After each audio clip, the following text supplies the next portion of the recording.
Welcome to Nimmin Live, the #1 place on the internet to learn about YouTube, network with other content creators, and have an awesome time doing it. My name is Nick, and today we are answering your YouTube questions. But before we get into that, I do want to let you know if you are watching this on the replay or if you're listening to the podcast version of this, for the replay, we have timestamps down in the video descriptions that will allow you to jump to different questions that we answered during the stream today, so you can find the information that matters the most to you. If you are listening to this in the podcast version, I do want to let you know that the description of, or the show notes, I should say, of the podcast has some valuable links in there for some resources and tools that will help you out as a creator.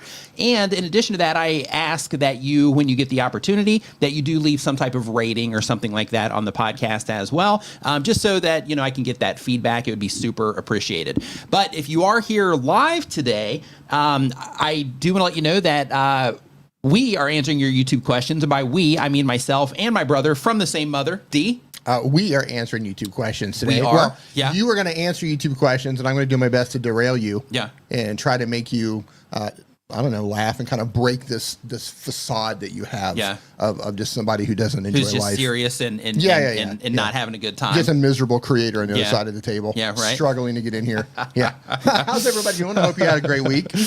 Oh, yeah. I hope you had a great week. Hope that your last videos that you published have been doing spectacular. Hope that you're excited to learn about YouTube. I do want to remind you that, if this is your first time here, we do this all for free, thanks to our sponsors, which we're going to talk about here in a second. But how you participate is if you have a question that you want answered, we have a form that is down in the description if you are watching on YouTube. If you're watching from anywhere else, if you go to nicknimmin.com/ask, it will redirect you to that form, and then you can put your question in there and we answer them in the order that they are received.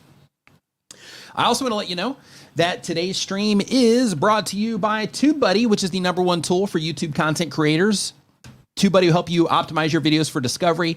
TubeBuddy will help you come up with video ideas. TubeBuddy will help you test your thumbnails to make sure that the thumbnails that you're making are effective for the people that you're trying to reach. And TubeBuddy actually just revamped their thumbnail A/B testing tool. I'm going to be putting out a video on it soon, so make sure you keep an eye out for that.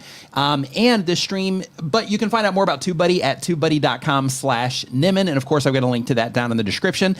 This stream is co-brought to you by StreamYard, which is the live streaming platform that we use to stream this every Saturday at 9 a.m. Eastern. And the reason that we use StreamYard is because it's easy. They allow us to add graphics to the screen. We can click a couple of buttons to invite guests onto the show. We can have background music. We can play videos during the stream. And it has a kind of a hidden feature that I always like to highlight because we have to use it from time to time. They got cups. They have big cups. Mugs. That's the hidden feature. That's the hidden feature. Thank you, StreamYard. But they also push your stream through the cloud. So what happens is if you end up having a computer problem or your internet goes down or something like that, after you've built up your viewership, then what happens is StreamYard will actually maintain your stream and it holds everything open for you to come back in on your mobile device while you're getting everything booted back up, which is great. So because of that, we use this. Oh yeah, feature. we've used that. Yeah, quite a few times. Stream a couple of times. Yeah. So because of that, it has a bunch of, super handy features, and it's also got, hidden things like that can also, be beneficial for you as well. But you can try that for yourself at StreamYard.com. And of course, I've got links to that down in the description as well. You've got all kinds of things down in the description. I do. All kinds of helpful tools and resources with our questions. questions. If you're on YouTube, head down to the description and have a gander. Yep, a gander. Let's get into the questions. We have a lot of questions. Isn't there something about like geese and gander? So I guess we need something like about ducks maybe for StreamYard. What do ducks do? Do they gander? Mallards? Do mallards, what can mallards do? Mosey. No, yeah, I guess that wouldn't necessarily work. But I got excited about it though. I'm like, mosey. They multiply. But that's not it. Yeah. They multiply. Maybe. Yeah. So anyway, the very first question that we have today, so we can go ahead and get into the content, is from Jonathan Sturgill, Guitar and Gear Reviews. They upload 1 time per week or more. The type of channel is Guitar and Gear Reviews. The goal of the channel is to teach, help, and inform. And the question is, my videos fail bad in the first few seconds. How to improve my intros? This is a really good question. That's a great question. Yeah, great question. Great question to start this whole thing off with. Let me know in the chat right now, for those of you that are hanging out here, if you have, when you publish your videos and people are coming into your videos, if you have a quick abandonment rate, meaning that as people are coming into your videos, you find when you look in your audience retention reports that people are leaving your videos relatively fast. If that's you, just say, me in the chat real quick. Because I'm just trying to get kind of a feel of, if this is a common thing for, people that are hanging out here. But basically, when it comes to people leaving your videos quickly, one of the things that is really important on YouTube, obviously, is experimentation. So basically experimenting with different things and seeing what the audience that you're reaching with your content, seeing what they respond to best. But some of those things that you can experiment with are starting your video where as soon as it opens up, this is kind of the easiest way to do it, to just say, this is what we're talking about, or this is, this is what we're doing, or this is the challenge we're trying to accomplish, or this is the thing that I'm going to be showing you, or the thing I'm going to be teaching you how to do. Those types of things. It's just a really easy way to do it. But in addition to that, because I know everybody makes different types of content, other things that you can do is, when you are first starting your videos, you can start, the beginning of a story at that time. You can have, try experimenting with you being on screen when it starts. If you are on camera, try having B-roll playing, or, just other footage playing while you're doing the voiceover underneath. Try starting it with, music plus your voice and trying to build some type of like tension or anticipation of, the video itself as they're getting into it. But experimenting with all kinds of different things like that can often lead you to things that will, get people further in the video. But another thing that's really important to think about is when you are packaging up your videos through your, thumbnail and your title, those thumbnails and titles, they create an expectation for people. And that expectation, if people don't feel that it's being delivered on, then they're going to abandon the video quickly. So because of that, it's really important to think about this. This right here is actually why we tell content creators all the time that if you are wanting to get the best possible results, think about what you're going to put for your thumbnail and title, the imagery that you're going to use, the things that you're going to focus on and all of that in your title, and think about in your thumbnail, and think about your title before you even make the video. And the reason for that is because if you can design the outside first, as long as your content type, allows for this, then what you can do is you can ensure that when people click on the video that you're able to meet the expectation, or maybe reinforce the expectation that they have as soon as they come into the video. So because of that, spending that extra time working on, the packaging of your video is really important. But when it comes to YouTube Shorts, it's a little bit different, because in that particular case, your videos just show up to people. That's where you got to really, spend some time on the hook. Sometimes you can be okay just kind of dropping right into the middle of a conversation in YouTube Shorts, but, doing all kinds of experimentations on different, ways that you're grabbing people's attention when the video first starts is obviously going to be important. But I know when I go through my comment sections and I'm opening up your YouTube channels and I'm looking and seeing how, people are, making content that are watching my videos, a lot of the things that I find is people will, start their videos without giving any context whatsoever. They're just either like sitting there in front of the camera and they'll just start talking about the thing that they're talking about, but they won't really give any real context. They kind of lean on the thumbnail and title to tell the whole story, but they don't really reinforce it, once they get into the video content itself. So I would make sure that you are being mindful of that. And in addition to that, I would also make sure that you're trying to be extremely intentional about the entire process that a viewer is going to go through. One of the most advantageous things that you can do for yourself as a YouTube content creator is to look at your content when you're putting it together, look at your content and going through your archive and just kind of, experiencing your content as a viewer. But thinking to yourself, okay, if I use, this packaging for my video, right? My thumbnail is going to be this, my title is going to be this. If I was seeing that as a viewer and I clicked on it, what might I expect to happen when this video starts, right? What kind of information might I want to be fed in terms of, what I might get out of this video? If it's some type of story, like how would I want that story to start? What would grab my attention? And instead of just thinking of it through the lens of like, okay, I'm just going to like start this video and just start recording stuff, trying to be extremely intentional. Like, okay, this is what they're going to expect. So what can I do to make sure that I'm meeting that expectation or reinforcing it when they come into the video? And just making sure that you're spending time and being intentional with that part of it, that by itself can make a difference on how people respond when you first come in. Other little details too, before we move on to the next question, is also make sure that there's nothing distracting about your content. So you don't have to have the best camera in the world, you don't have to have the best microphone in the world, but you do need to make sure that your content is at a quality standard enough that there's nothing distracting happening. So what I mean by that is, let's say somebody comes into your video and the audio is just like, there's all kinds of loud stuff going on and they can't really hear you very clearly and things like that. Well, in that case, all of that loud stuff and the fact that they can't hear you clearly is going to cause people to leave the video, right? So you want to make sure that your quality standard for the content that you're putting out removes those distractions. Again, it doesn't have to be the most beautiful cinematic video. You just have to get it to where there's nothing within the content in terms of the production quality that will actually distract people and cause them to leave the video because they can't consume it in a regular way. So keep all those things in mind when it comes to, you know, trying to grab people's attention when your videos first start. Any additional thoughts on that? Yeah, I can just tell you from my own personal experience of going through this myself, where I started off, like when I first started my channel, and I think most of us here kind of go through this. When you look at your audience retention, it's just like woo! Yeah, it's like a ski slope, and it's people coming in, and there's always going to be people who you come in and you're like, no, I don't like the tone of this person's voice. I don't like their nose or their ears or what. People are weird, right? I don't like this guy's hat, whatever the reason is. So you are always going to have people that leave. But what changed my audience retention dramatically is when I stopped wasting the viewer's time at the beginning, and I just got into. I told them what, you know, I reinforced what they clicked on. I told them, I'm going to show you how to do this, and then I get right into it. But the longer that I'm like, hey, thanks for coming in. If you're new here, drop something in the comments. Don't forget to subscribe. Don't forget to drop. When I was doing all of that, you could just watch. It was just a nosedive. They did not click in to have me try to get them to take a bunch of actions before I provided any value to them whatsoever. Right. So the faster I got into the video, the better it held that retention. You're always going to have some level of drop. Yeah. And then after, especially with the autoplay now too, like, you know, when that happens, that's also being factored in as a part of that. Yeah. Too. Yeah. And then after I provided some sort of value, I just start asking for one thing. I don't ask them for a bunch of things, just one thing. Choose. So I want them to subscribe. Do I want them to leave a comment? Do I want them to leave a like? Do I want them to share? Just ask for one thing and do it after you provided some value. Love it. The next question that we have here is from Gardening with Bear Brown. Gardening with Bear Brown uploads 1 time per week or more. They've been making videos for a year or more. They do gardening content. The goal of the channel is to help teach others how to grow food and to get better at creating good content. The question is, does every content creator's 1099 say royalties in the form? I was told I could take deductions because it says royalties. You are paid on YouTube. Those are technically royalties. Says, I thought creators could take deductions based on all the videos that I've watched. Is it something that I did for it to say royalties on my 1099 so I can change this in the future? I put most of my earnings back into my channel, and not being about to deduct anything was tough. Please help me understand this.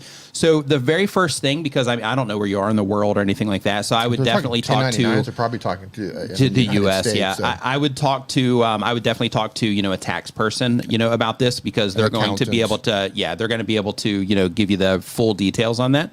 A tax person. Yeah. An accountant? Yeah. I would definitely, you know, talk to them, because they're going to be able to look at your very specific situation and give you, you know, exactly what you need there. Yeah. And it's going to be part of, you know, what it is that you're doing anyway. Like, one thing to remember if you're a content creator is you do have a business, if you like it or not. So because you are generating that extra income, like, you got to claim it on your taxes, you know, you got to, you know, do all of the things related to that. So because of that, I would just talk to a tax professional.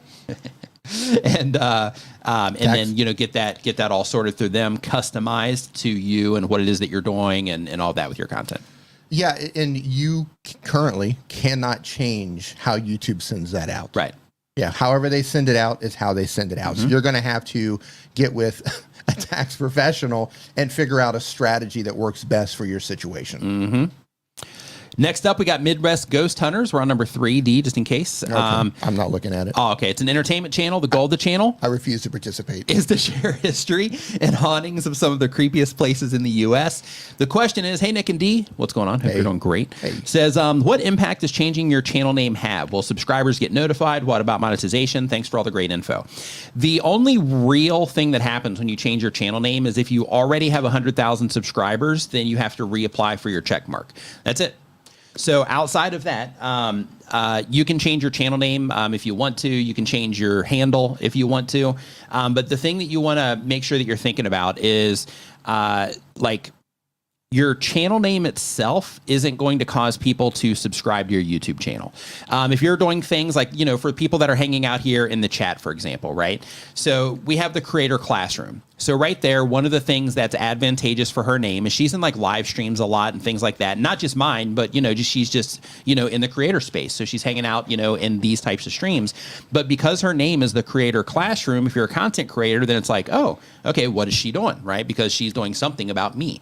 So in that particular case, it's helpful, but it's definitely not something that is going to cause an impact on if people are going to click on your videos or not. The thing that's going to matter there is the topic of the video itself, how you package that video, and if it's of interest to the people that are, that are being presented that content.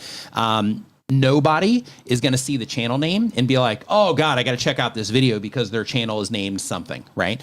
So, one thing to think about is, like me, I just roll with my name. D, he rolls with his name, and all of that is perfectly fine. And there's no context to what it is that we do or anything like that. It's just our names. And within that, it's not a big deal because we pull you in from the videos that we make. We don't pull you in because of the name itself, right? There are some things to think about, though, is when you are publishing videos to YouTube, keep in mind that if you do use a personal name, then you do put, a little bit of your privacy at risk there because you are, putting it out there. But if you're trying to build a personal brand, that's fantastic.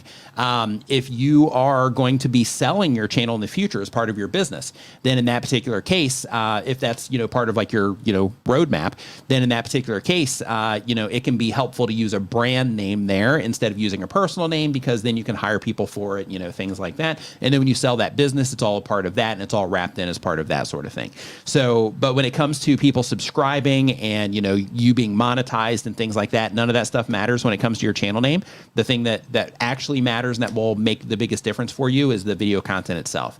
But with that said, if you can come up with a good, unique name, right, with all that stuff out of the way, if you can come up with a really good, unique name that nobody else has on YouTube, as like a brand name, then in that particular case, that can be advantageous. Because let's say that I'm having coffee with D, like we did today, and we're hanging out, and I'm like, hey, dude, I found this YouTube channel. They're talking about, this stuff, or they're showing how to do this or whatever. Really cool, great information, or whatever they're doing is really cool. You should check them out. Here's what the name is.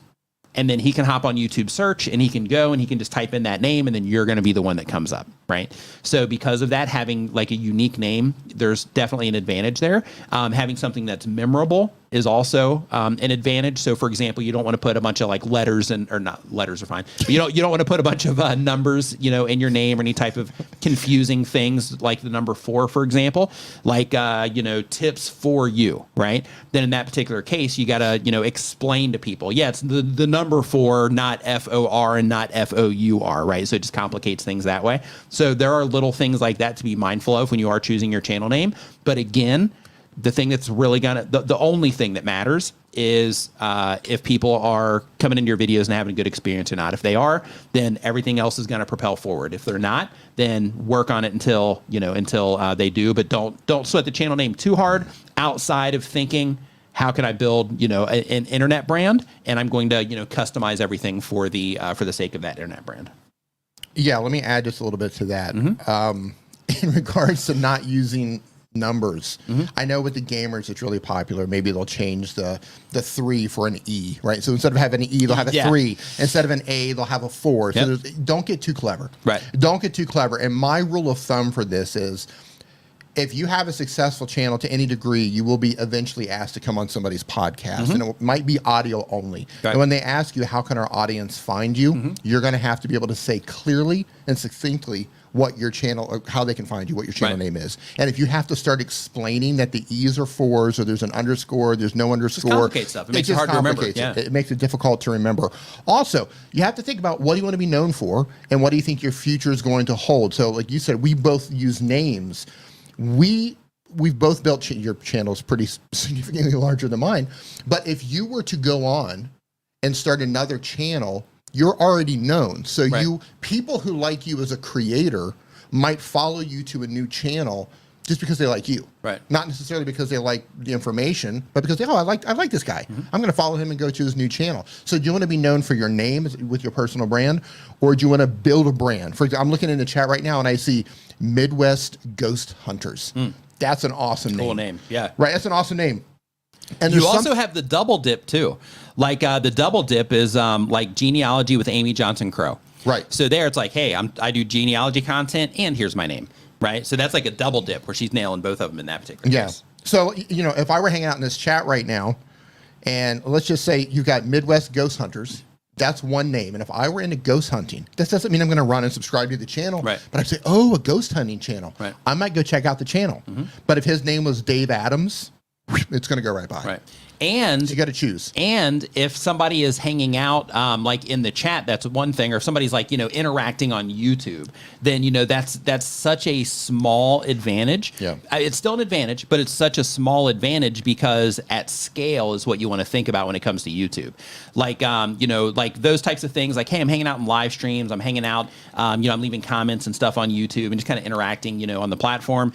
Then in that particular case, some people might see it. They might notice that that's your name, and then they might come over from that. But at the end of the day, the thing that's going to matter the most is how people respond to your video content. Like that's going to be the thing. What do you mean some people? Some people. Yeah, Yeah, some Brian G. people. Johnson in the house. What's going on, Brian G? Hope you're doing fantastic. Brian G. Yeah. Johnson, author of Tube Ritual, Volume 1, and the author of Trust Funnel as well. Hey, got a SwitchPod card in here. Just found that. Yeah. Pat Flynn. All right. So, Okay. yeah. My bookmark. Yep. Yeah, let me say this too. Nobody's going to subscribe to your channel based on your name alone unless they already know you and they recognize you from Right. that name. Right. So don't overthink it. Yep. Just make it easy for somebody to remember. Yep. Moving on. Next up, we got Target Audience. Target Audience has been on YouTube for a year or more. They do Star Trek reactions and discussions. The goal of the channel is to support myself financially with my passion of video creation. The question is, my Patreon has lots of recent growth, and I have a 5% YouTube subscriber to Patreon ratio. So most of my channel's income is coming from Patreon rather than AdSense. I want to focus on building that community, but I don't want my YouTube growth to suffer because of it. How can I balance this? Well, really, the only people that are going over to your Patreon are the people that are really into what it is that you're doing, right? They're really getting a lot of value out of what it is that you already create. And because of that, they're going over to Patreon because of that. So at scale, the people that, I mean, it's 5%, right?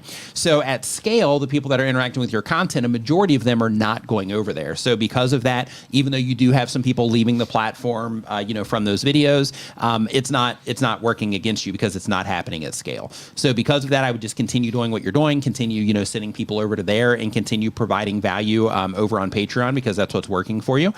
In the future, I mean, you might be able to do it now. I'm not sure, you know, depending on the size of the channel, but you might be able to do memberships and stuff on YouTube now if you wanted to, but you get a better percentage over at, you know, Patreon. That's why people go over there. But in terms of your YouTube growth suffering because of it, it's not going to. It's not going to matter.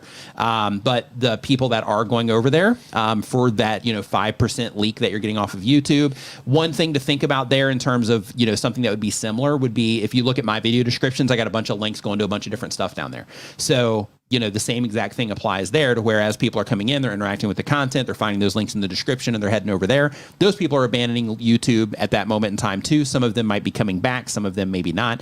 But the idea is that for that small percentage of people that are leaving, it's not something that you need to concern yourself with.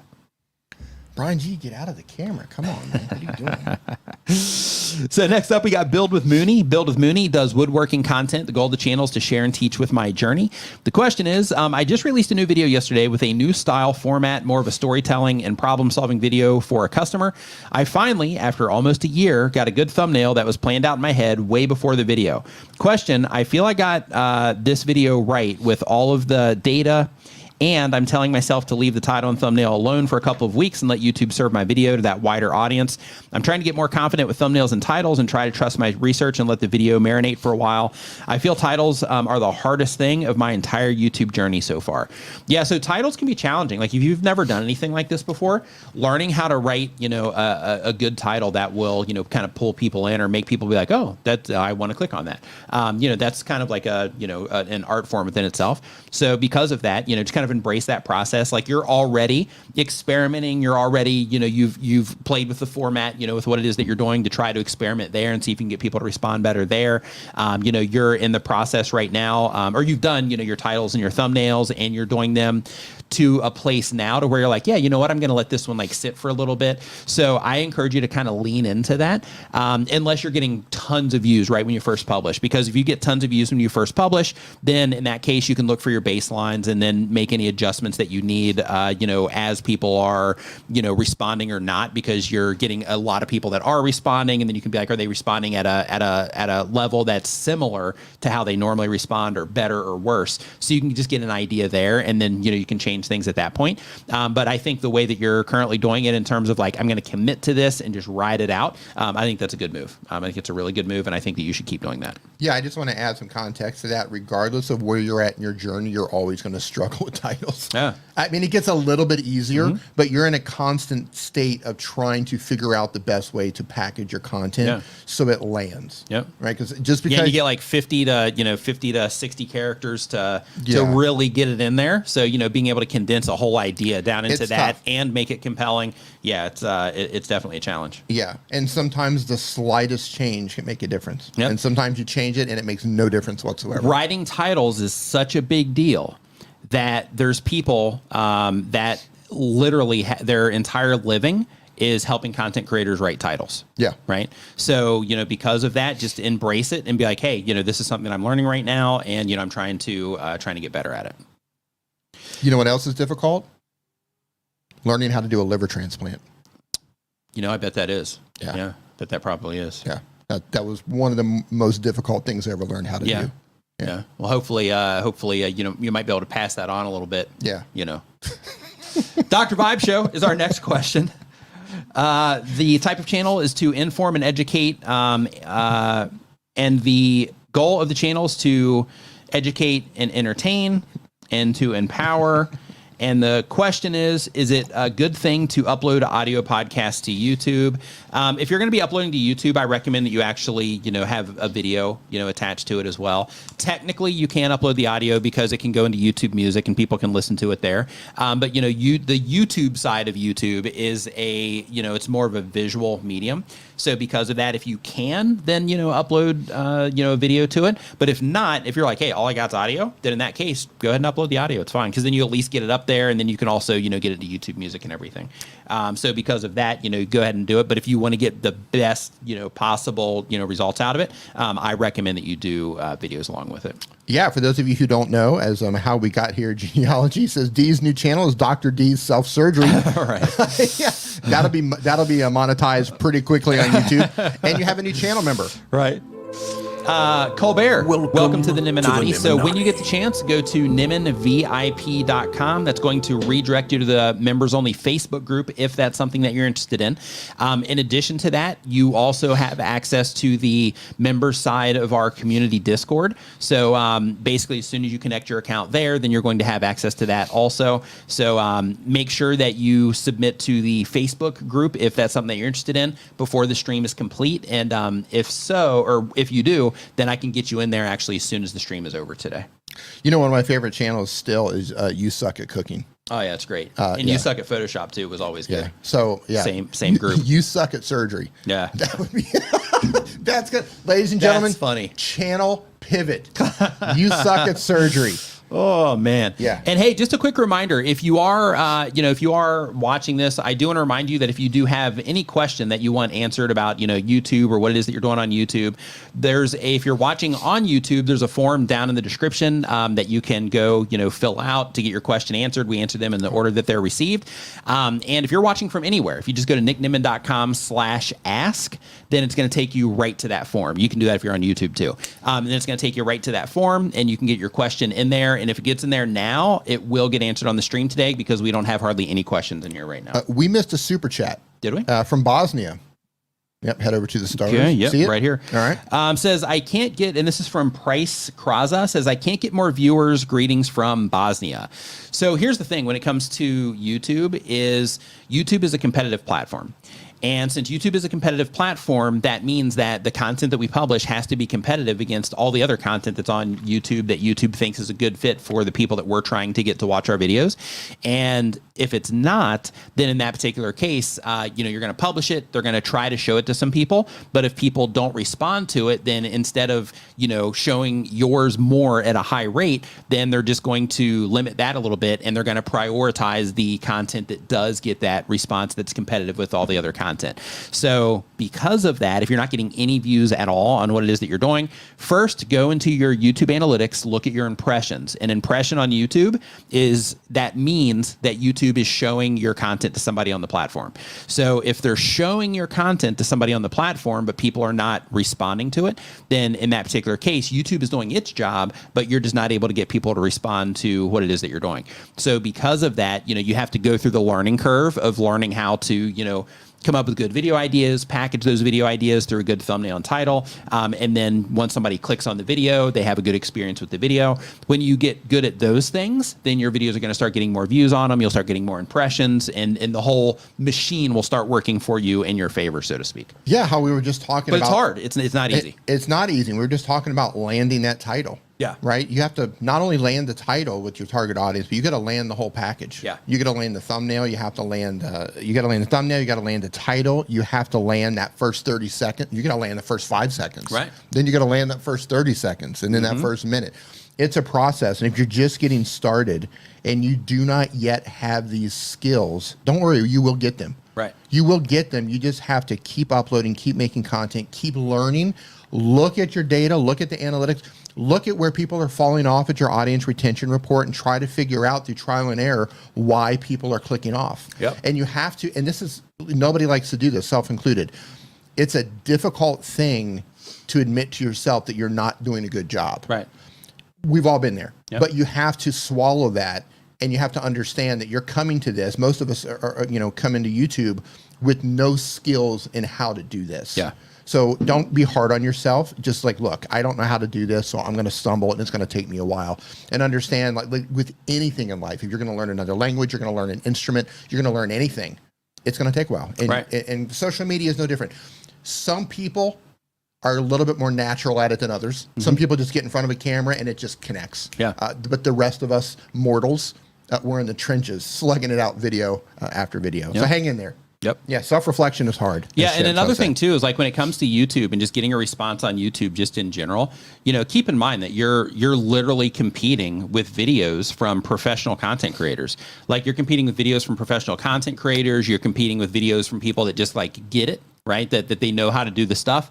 And, maybe they're not a professional content creator, but they're really good at making content, really good at getting a response. And because of that, they do well. So, you're competing with all of that. So the hardest thing when you come onto YouTube is acknowledging that and being like, okay, I'm competing against people that do this professionally. I'm competing against people that are just really good at this. So because of that, I need to, go through the process of developing the skills that I need in order to be able to compete on this thing. Just like if you were, playing a sport, right? You don't walk onto a basketball court as a high school basketball player, somebody that's never played basketball before, and you walk in and think that you can compete with like the people that you're playing against in the NBA as an example. So it's kind of similar to where you come on and you're competing with other content creators that know what they're doing, and it makes it kind of hard to compete. That's why it's so important to work on the skills related to doing all of this stuff. We had a conversation that was kind of similar to this earlier about how some creators are going to embrace AI and some creators are going to get left behind.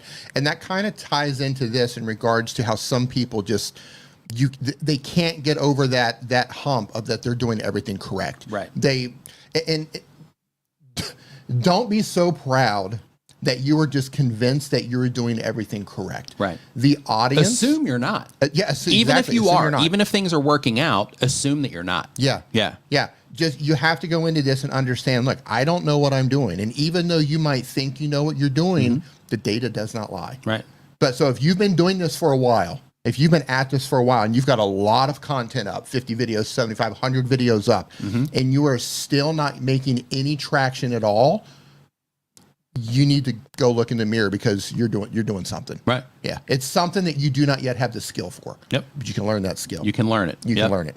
Yeah. So really quick, Delise Blue series says, wow, I gained 4 subs and lose 5. So, hey, look, that's part of the gig here when it comes to YouTube. Like you definitely want to be mindful of, when you do lose subscribers, because, that does tell you like, okay, well, they're just not into it for whatever reason, or, why, why do I think they left from these specific videos, that kind of stuff. But it's just part of the gig. So on my channel, I've lost over 400,000 subscribers over my course here on YouTube on this channel. So, it's just part of the thing. So of course you want to try to not lose, people, but you will. So don't worry about it too much. I know it sucks, especially if you're getting started and you're approaching milestones for monetization, or you're like, man, I'm getting so close to this 100 subscribers or whatever the thing is. But, it's part of the thing. So just embrace it. Jerry says, in 6 years publishing regularly, I've connected with maybe 10 things that I might have done right. That's it. Yeah. Like, listen, man, we are all still struggling. Yeah. And it's part of the thing, and it's constantly evolving too. I was just going to say, yeah. Not only do you have to learn the skills, but you have to learn the skills in an ever-changing landscape. Right. So once you learn the skills, you need to stay on top of the skills in regards to what's changing on the platform. Yep. Things are always changing, and they're always adding new features. Yep. It's part of the gig. It's part of the gig. So either you're just going to enjoy this as a hobby, or you're going to just get on top of it and stay on top of it. And work on the skills and do the thing. It is work. It's work. So Cryptoholics, they have, let's see here, Cryptoholics, been on YouTube for a year or more. The type of channel is 24/7 live stream crypto charts. The goal of the channel is 10,000 subscribers. And the question is, subscribers are telling me they're having a hard time finding my streams in search. So basically how YouTube search video, or how videos rank in YouTube search, is they are ranked by how people respond to your videos, just like on all of the other platform, or just like on all the other pages of YouTube. So if people are responding extremely well to, or at a competitive rate to your videos on home pages, YouTube's going to keep showing content to people on home pages as long as they continue to respond to it. If they keep showing, if people are responding well in suggested videos, they're going to keep showing your content, there specifically next to the videos that people are responding the best to you. And when it comes to YouTube search, you're also competing against everything else for those search results too. So if somebody goes there and the videos that are there, if they're getting a better response than your live stream, then those videos are going to be prioritized over your live stream. Now, when you first publish your live stream and like the moment you go live, you might have some, a better shot there, because in that particular case, YouTube is testing, it's going to be testing you there. But if you don't get that response compared to the other things that are there, then in that particular case, you're going to end up losing that, right? Because it's competitive. So you got to look at it from like a win-lose perspective in that particular situation. So if you're not getting that response there, then that means that you're losing to the other videos or live streams that are also in that place. But some things that I can tell you is, one, make sure that people are getting what they expect when they actually click on, the thumbnail and title. Also make sure that the thumbnail, or not the thumbnail, make sure that the title is also keyword optimized for the specific search term that you're trying to rank for. Make sure that that particular search term that you're trying to rank for is also, something that people are looking for a lot, but not something that's super competitive. And make sure that you also have, similar information in your video description as well, because all those things are also taken into context. And if you look at YouTube search, one of the things that you're going to see is that the default filter, some people don't even know that you can filter search results, but the default filter on YouTube search is relevance. So basically when you optimize your videos around the terms that people are looking for, then in that particular case, you're also increasing your likelihood of showing up there as well. YouTube system is smart enough to also put videos there that might not be perfectly optimized for it. If they get a better response, they'll stay there. But if you do optimize your videos for that, then in that case, it just gives the system a little bit more context when it comes to that. You have 3 super chats that have come in. Okay, let me open these up real quick.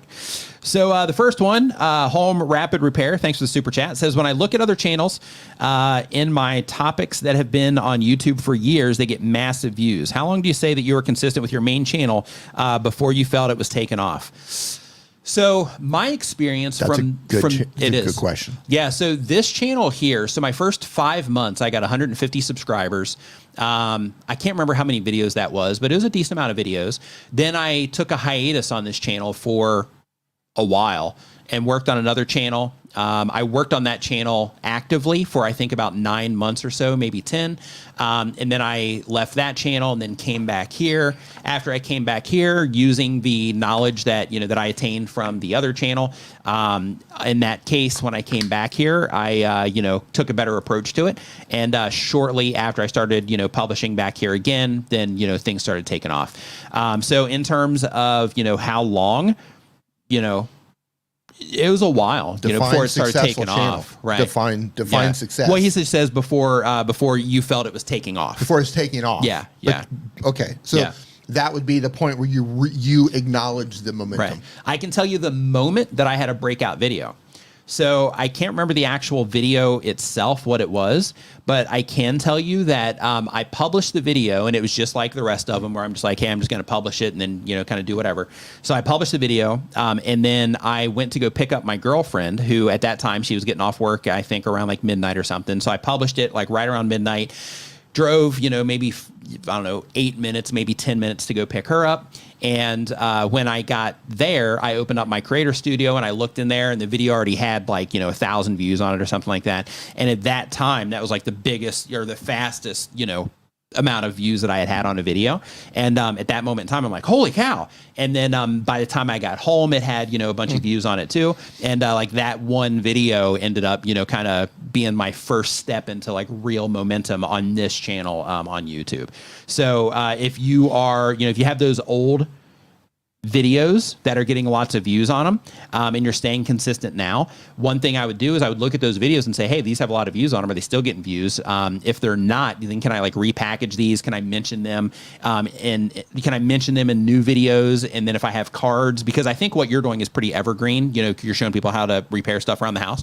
So is there anything that I can mention on these old videos that I can put a YouTube card to where I can have some people going over and interacting with those videos? Can I link to some of them in my end screens because they're relevant to the video that people are watching, and try to like give them some, some new traffic?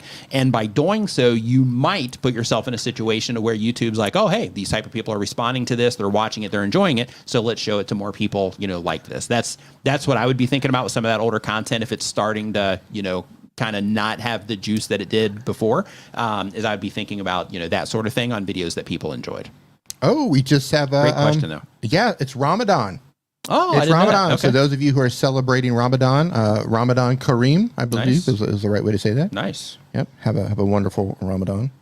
Thank you for the reminder. Yep. Next up, Science-Based Fitness. Thanks for the super chat there. Says, hey, what's going on? Hope you're doing great. iFun Chris, thank you as well. Hey, Chris. Hope you're doing well. Okay, so next question that we have here, we did the crypto. So really quick, Biscuits Blind Cat, right here in the chat. They say, how often should we post? How do we know? So how often you post you should really look at how you can fit content into your lifestyle. How much time does it take you to put a video together? How are people responding to your videos? Like if you're just rushing through them and you're not getting a great response, then maybe slowing down, spending more time, that would be the move. So it really comes down to like what you're trying to do, how aggressive you are, how much time you have, how much time you spend learning versus creating. And just a heads up, when you create more, that's going to help you learn a lot faster too. But those types of things are, things that you need to take into account. And another thing that you want to make sure that you're taking into account is pacing yourself. Like if I start publishing aggressively now, how long can I realistically keep that up for? Like if I start with daily content right now, how long would I realistically be able to do daily content while also being able to, pay attention to how people are responding to what it is that I'm doing, learn, the skills, learn how to do everything better. Like, you need to be able to balance all of those things. So Yassine Kwalik says, where do we submit our questions? I have on the screen right here where you can submit your questions. So as we did Cryptoholics there. So next up on the list, we've got Her Real Review. Her Real Review does TV and movie reviews. The goal of the channel is growing a dedicated audience of movie lovers. The question is, first, thank you so much for your advice over the years. I'm now monetized. High five and fist bump to you. Nice work. I had a video blow up. but I know a lot of that was because of the topic was trending. What can I do to convert those viewers to a faithful audience? Should I reply to comments by asking them what they would like to see next? So just answer the comments. Like people that, left the comments, for the people that left longer, more thought out comments, answer those. For the ones that are just like, hey, great video, give them a heart. But the move is to think about, okay, why did they respond well to this? Which you already said, because it was something that's trending. So if that's something that, helped that video blow up, then I would be thinking about the next video and thinking about, okay, what else could I do that's also trending right now? And how could I follow this up with something that's also trending and get people in from that? Because when you have something like that happen, one, just as a heads up, YouTube is going to start recommending some of your archive to them as well, which is why it's so important to make sure that even when you're publishing videos and you're just getting started, that you're trying to think like, how can I make this as good as possible? Because when you do start having breakout videos and they're bringing a lot of attention to your channel, YouTube's system is going to start recommending some of your archive to some of those people to see if they enjoy that content too. So because of that, making sure that you are kind of, just being intentional with what it is that you're doing is really important. But when it comes to, chasing a video that blew up and the reason was that it was because it was a trending topic, then in that case, I would try to ride trends with what it is that you're doing, especially in your case, because your whole entire thing is, TV and movie reviews. I would just be talking about all the new stuff that's out. And then in that particular case, you're giving yourself the highest opportunity in order to, have that happen more often. Another thing that I would do is, I'm sure that you're embedded already in all the pop culture communities so that you can kind of keep an eye on what's happening. If not, I would do that. But I would also I would open up Google Trends every day and be like, okay, what's happening right now? Can I make a video on this? Right. And then by doing that, you're going to give yourself, all the information that you need to make, good moves there. So spend a little bit of time. You can go and watch YouTube videos about how to use Google Trends and how to look for breakouts and things like that. So go do that, and then start making more videos around trending topics, because around TV and movies, trending topics are happening constantly. So you have a real opportunity there. Let's see here. So next up on our list, we've got Gina Val's Education. Gina Val's Education. They've been making videos for 1 year or more.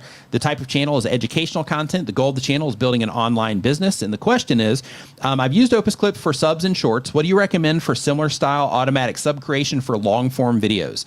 So if you go to opusclip.com, I'm so glad that you mentioned that actually. Let's see here. Let's see if I can find the thing. So Opus Clip actually has a free captioning tool that content creators can use to caption your videos, like right now. So you can caption short form videos, you can caption long form videos. Yeah, I'm not sure the specific URL for it, but yeah, you can go to Opus Clip and you can actually caption your videos like right now, just using Opus Clip. So if you're already a user, there it is, I found it. So yeah, it's clip.opus.pro/captions. And with that, it's up to 2 minutes. So basically, if you have a video that's 2 minutes, then you can do 9:16, 16:9, or 1:1 ratio content, but you have a limit of up to 2 minutes.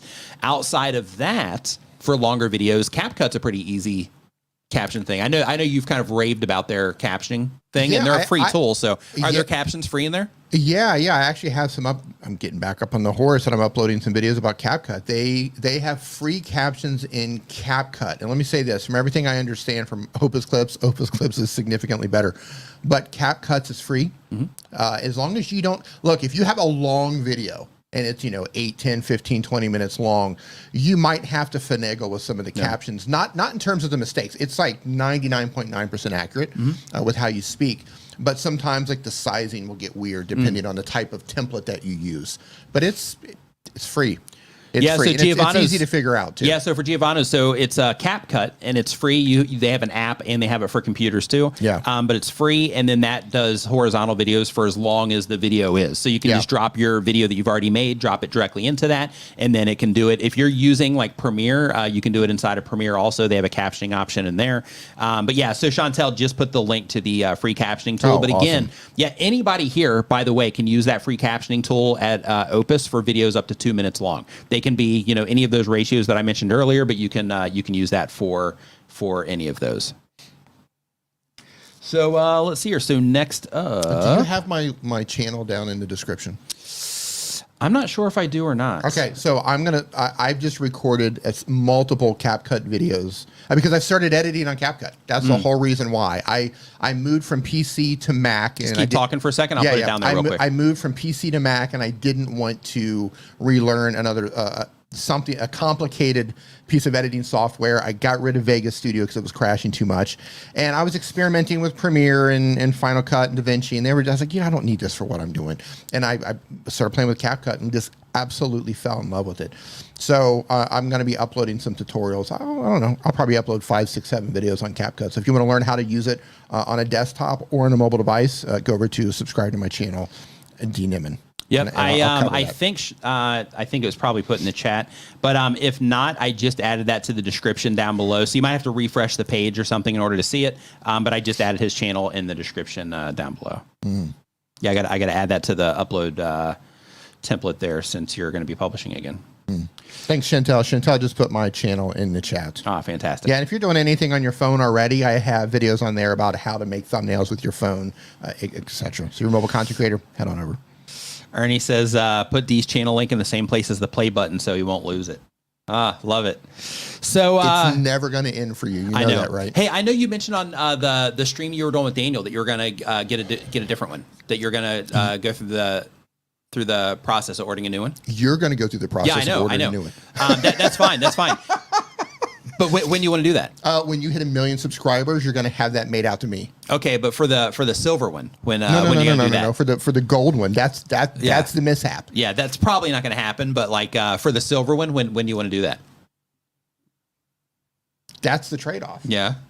For what? You lost. What's the trade-off? You lost my 100,000 subscriber play button. Therefore, you forfeit your 1 million subscriber play button. Yeah. So when I didn't make the rules, but those are the rules. I think you are making them like right now. I've read the YouTube terms of service. That's what it says in there. Yes. Yeah, it says if you lose somebody's play button, then you have to give them your gold one. Yes.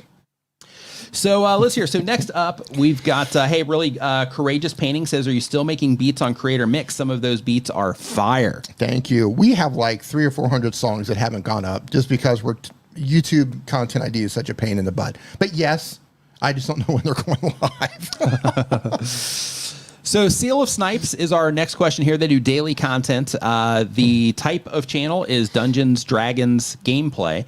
The goal of the channel is to share my D&D hobby with the world and make me and my friends make a living out of this. And the question is, I'm going to do a name change soon.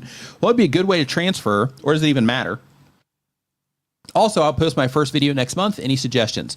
So you haven't even posted a video yet. So for the name change, just go in and change the name, change the handle, done. Like you don't even have to put any effort in there. That's super easy.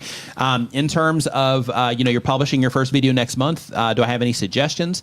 Yes. Think about the people that you're trying to reach with your content, which I'm going to guess is people that are interested in, D&D. Think about, the very specific nuances of them. So for example, like, are you reaching people that are just getting into D&D? Are you reaching people that have been like long-term enthusiasts of D&D? Is there certain things within D&D that kind of splits the niche up a little bit to where, it's important to figure out who it is that you're serving within there? Or are you just going to be like one big, humongous resource for people that are interested in D&D? Are you going to be doing, to where you're live streaming your gameplays? Are you going to be giving people, advice or anything like that around, D&D? But just figuring out, exactly what you're going to offer. But when you are publishing those videos, it's important to make sure that you do think about those viewers that you're trying to reach. And instead of just slapping a thumbnail and title together, think to yourself, why would this thumbnail grab the attention of people that are interested in Dungeons and Dragons? Why would those people click on this thumbnail if they saw just the thumbnail? When it comes to the title, what about this title would help somebody that's interested in Dungeons and Dragons know that it's about Dungeons and Dragons, and or what would compel them to actually click on this and come into the video? And when you start asking yourself those questions, it kind of forces you to be more intentional with what it is that you're doing and to really think it through and to make sure that what you're doing is, the best. In terms of, the best that you can do in that moment. Because if you're looking at it and you're like, I don't really know how this would grab somebody's attention, then in that case, you got to keep working on it, right? Until you come to that. But also, when you are making your first videos and when you're making every video on your channel, think about the thumbnail and title first before you make the video. And the reason for that is because if you're going to promise this specific thing in your thumbnail or title, it's important that when they first come into the video that you're meeting them with that information. You're like, okay, yeah, you know, this is what we're going to be doing, blah, blah, blah. So because of that, just being intentional in all aspects of that and just kind of looking through what you're doing through the eyes of the viewer, because it's really easy to get caught up on the creator side of things, right? Because you're, you know, making stuff.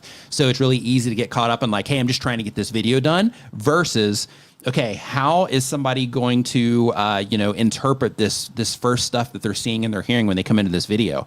Why is any of this going to matter to them? Once we get them through that first part, then this next, you know, 30 seconds or a minute. Why would this be important to somebody that doesn't know me? They don't know my channel. They don't know anything about me. Why would this matter to them? Why would they be interested enough here in order to keep watching this? What about this is interesting enough for them to want to, you know, stay on board for it? But basically working that process through, you know, the entire video is also something that you want to think about, because it's also really easy to get caught up in things like, okay, if I'm, you know, going to be putting this video together, we want to have this really cool like logo intro in here because I've seen that on a lot of YouTube videos. But what you got to think about there is like from the viewer side, what is that logo intro actually doing? It's causing people to leave the video, right? So because of that, you know, just being mindful of those types of things is really important. But hey, good luck on your channel. This stuff is, it's not easy. You're competing with people that, you know, do this stuff for, you know, a living. You're competing with people that are just really good at it and that, you know, that have all the skills required to do it right out of the gate. So be patient with yourself, be patient with the entire process and embrace it. Like if you're legitimately wanting to make you and your friends make a living out of this, you know, there's going to be a substantial amount of effort that you're going to put into it. It's going to be work. So just be prepared to show up and ready to do that work. And you'll get there. Two buddies in the house. Two buddy in the house. How you doing, two buddy? What's going on? Hope you guys are doing great. Stanley Orchard, what's going on, dude? Hey, Stanley. Jerry has a great idea, and I'm going to let you choose here. Okay. All right. So Nick's punishment for losing my play button would be to eat the craziest Thailand Pizza Hut that I can put together. Okay. Thanks, Jerry. Or thanks, Jerry. I appreciate it, man. Or you forfeit your 1 million subscriber play button to me. Okay, here's one. So I think that. How about you literally take a step back? Yeah. Right. Yeah. That. So right. Yeah. So I think I just help you order the other button. Yeah, I think that's the choice. So Seal of Snipes is our next question here. They do daily content. The type of channel. Oh, we did Dungeons and Dragons already. Grossman in the house, ladies and gentlemen. So next up we have the Stephanie Way. Stephanie Way. They upload one time per week or more. The type of channel is all things housekeeping. The goal of the channel says I'm a professional housekeeper and I show my viewers how to keep the house properly.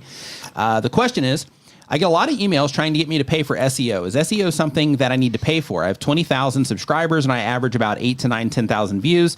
And I gained 17,000 subscribers in less than 2 months. So here's the thing when it comes to SEO. So just being a creator, this is something everybody needs to know. And I actually mention things along this line. So I have a video on my channel that I've uploaded within the last, I think, 4 months. It says something about, you know, every new YouTuber should watch this video, right? Watch that video if you're a new content creator. So the reason that this is important, yeah, Amy's got a good one. She's like, hear me out. Nick just finds D's play button. Yeah, that would be a total win. But I still don't know how you manage. Like, dude, this thing's like in a box like this. Yeah, well, the problem is just moving stuff. I don't know if it was like thrown away as like because it was sitting in the wrong place. Oh, there's a black box with the YouTube logo on it. Well, that's what we would see. Garbage. I mean, I wouldn't think that, but like, you know, like if the house was being cleaned or something, or after we've like, you know, moved stuff around, stuff like I really don't know. If I had an answer, I would have already, you know, explained Here's it. how this is going to play out. When you SEO is search engine optimization for people that aren't familiar with what SEO is. And in terms of you being a content creator and people giving you outreach and things like that, you're going to get all kinds of different outreach. You're going to have people trying to, you know, sell you SEO services. You're going to have people trying to sell you editing services. You're going to have people trying to sell you services on, you know, chopping up your content into clips. You're going to have people trying to offer you all kinds of different stuff. The thing is, if you are already getting a good response of what you're doing through YouTube's recommendation system, then you don't need to worry about SEO in your videos. If you're not getting a good response in YouTube's recommendation system, the reason that you would target YouTube search there is because it's a low-hanging fruit, because you're just competing against other search results there. And YouTube will still recommend your content if it's good and people are responding to it in their recommendation system. But if you're trying to get to YouTube search, it's great because then you're just competing against the other search results, and people are literally looking for the content that you've made. So because of that, that's where search has its value. In addition to that, if you do make any type of content that helps people in any way, shape, or form, you help people solve problems, you teach people stuff, things like that, then search is great for that too. It's also great for making lists of stuff. So if people are getting into something, like let's say somebody starts getting into, sewing, then in that case, they might be looking around for like sewing accessories and like different things that, that can help them out there. And then you have a video that lists out all the different, sewing accessories that you recommend and that kind of stuff. And you would target that one for YouTube search as well, so that people then could find it. And then, you could make affiliate sales and things like that. So YouTube search is a strategic thing. It's also a way to kind of get things started on your channel if you're having trouble getting people to respond within YouTube's recommendation system. Okay. So we've got to just really quickly, we need to address this before we move on. But no, you don't need to hire anybody from that. There's free videos on YouTube that will help you learn all that stuff. It's not going to sit right with me otherwise. So first of all, I don't appreciate the fact that you're not taking responsibility yourself. I've taken responsibility. No, hold on. I've taken responsibility. You're already trying to blame the help. You're trying to blame some Chai & Sons moving company. No. I'm saying like it was either, it was either me. I mean, it might still be in a box somewhere. Right there. It was either me or. Right. No, it was me. No, it's totally me. Okay. I should have kept better eyes on it. Totally. There's no or. All day. Correct. There's no or. 100%. I 100%. Second thing, this is how it's going to play out. You're going to order a new play button. Okay. I can't. I've already tried, and I have to do it through your email address. Okay. So we're going to. So since I don't have your email address, we have to do it. So we're going to do that. In the moment. I've already tried. By the way, I've sent emails like, okay, I need to get another one of these. Do you know who I am? I'm like, I even have access to the channel. What do you need? And they're like, we actually need you to send this from the email that's connected to the channel. And I'm like, oh my God. Yeah. One step away. So I sit there and I'm like, how can I trick him into like giving me access to his email account so that I can order this thing? But yeah, no. Yeah. So here's what's going to happen. You're too cunning for me, so I wasn't able to come up with something. It will be ordered in the moment they say, congratulations, your new play button's shipped. I'm going to be like, oh my God, dude, I found it. You're going to find it. Right. 100%, dude. Right. It's going to be like, I'm going to get the email. Yeah. And the second I'm going to send you a message like, dude. And as I start to say, dude, I'm going to be like, dude, I just found it. Yes. Yeah. That's how it's going to play out. It's like your car probably keys. Will. Yeah. Yeah, that'd be epic. And then I'm going to have two. Yeah. And then I'll paint one matte black. There you go. That's cool. Yeah. That's actually really cool. They should make some matte black, give you the option to do like matte black. That'd be awesome. Who would, if I made matte black YouTube buttons for people, would you buy one? So really quick, we had a super chat come in. Super chat says, what are thoughts about posting your videos on relevant Reddit sites for views?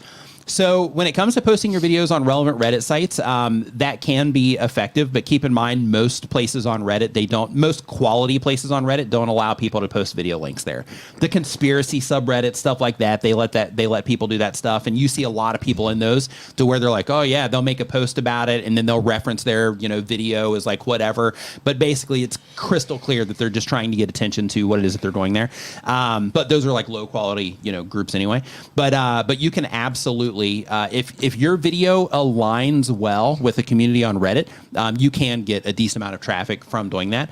But keep in mind when it comes to your YouTube videos, you want other people to be sharing them in places because they get the value out of your videos, and you want to be focused on like, okay, how do I make the best possible video for YouTube so that when people see it on YouTube, they respond well to it. That's like the biggest focus. And then from there, if there are communities to where you're like, yeah, this would be a perfect fit for my content. They allow links there. I can, make a good post that actually, explains, what's going on in this video, whatever. And then just kind of put the link there as here's a thing if you want extra information or whatever. You can totally do that. And it can be really effective. I remember when, Marvel was kind of rolling everything out, there was a YouTube channel and I can't remember the name of it. Marvel or Marvel? Marvel. Marvel. Yep. But with them, this particular channel, they did animations. and they just did it around the different Marvel movies. So basically they would, when there was a new Marvel movie coming out, they would do an animation for it. And I think they had like 6 videos on the channel, and they got like 200 and something thousand subscribers on the channel. And this is before YouTube Shorts, you know, any of that stuff. But they got like 200 and something thousand subscribers, almost 300,000 on that channel with like 6 videos just from sharing them on Reddit. Yeah. Wow. Yeah. Tube Spanner. Tube Spanner in the house. Danielle, what's going on? Hope you're doing great. Hold on. Yeah, I'd like to report a murder. Says, what's the difference between Nimmin and a YouTube video? A YouTube video has a play button. Yeah.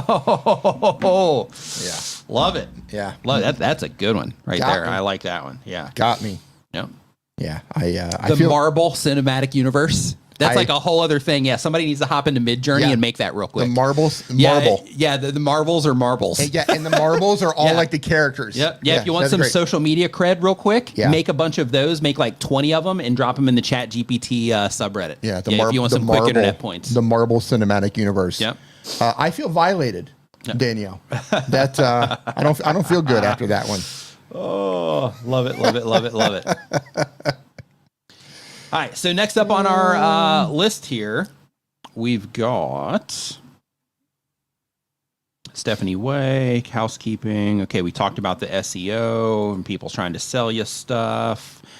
Okay, so next up, we've got, and we are on number 12 now out of the form. Says, One Strange Journey is the name of the YouTube channel. They've been making videos for 1 year or more. The goal of the channel is vlog RV life and teach others about RV life. The question is, how can I get my videos recommended by more relevant channels? My channel is RV life, but the channels recommended are winning, hunting, and like auto repair channels. I would love it to be recommended by other RV life channels. So here's the thing, when it comes to YouTube recommending your content, YouTube is recommending your content next to videos that your audience is watching.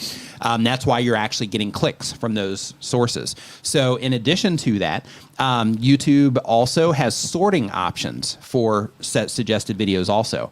So if it has a sorting option, then in that particular case, it can be videos on this topic. It can be videos from channels you watch. I can't remember off the top of my head all the different, little tabs that you get there, but there's a bunch of sorting options for suggested videos as well. So the fact that you're getting people over there is a win because you're still getting people to click on your videos, coming in and enjoy the content. So when it comes to, getting your content recommended by other RV life channels, it probably is getting recommended next to other RV life channels as well, but people just might be responding to it better from some of these other, content types. But the thing with YouTube's recommendation system is that it doesn't matter if one of your viewers is watching this live stream right now on, let's say they're watching on a computer. In that particular case, if you just published something before this live stream started and then they clicked into this live stream, they're watching this live stream. If they are, somebody that, watches your content on a regular basis or YouTube thinks would be a perfect fit for them, there's a really good chance that it would be recommended right next to this live stream right now, even though this live stream isn't necessarily, for your target audience. Right. But if YouTube's like, hey, this person is watching this type of content and the system thinks that, they would be likely to enjoy it, then in that particular case, they would show it, next to it as well. So that's why if you look at the suggested videos now, there's a lot of topically similar things, but, you'll also see some other things mixed in there as well because of this. And then if you add the sorting on top of it, like this thing that you're talking about right here, I combat this all the time on Reddit to where, people are going to be like, hey, YouTube is showing my content to the wrong people. It's like, well, just because you're getting traffic from those places doesn't mean that it's showing it to the wrong people. Those people are actually responding over there. That's why you're able to see it in your analytics because they're not showing you, we're showing your videos next to these videos. They're showing you people clicked on your videos from these videos and they came into your videos. That's how they, found you. So because of that, keep that in mind when it comes to, who YouTube's recommending your content to. So let's see here. So next up on the... Good. I typed in Chat GPT. I asked him to make the Marvel Cinematic Universe. Oh, you did. I love it. I did. It mixed them up between marbles and real people. Ah, okay. But it's awesome. If you build in rules and stuff, it'd probably be okay. Yeah, yeah, it's like it awesome. can't be a real person. It has to be a marble that looks like them. It like mixed them up, but there's like they've got like little masks on them. Oh, that's awesome. I might share it here in a minute. Okay. I'm working on it. So go ahead. Yeah. Quilt and Color is our next channel here.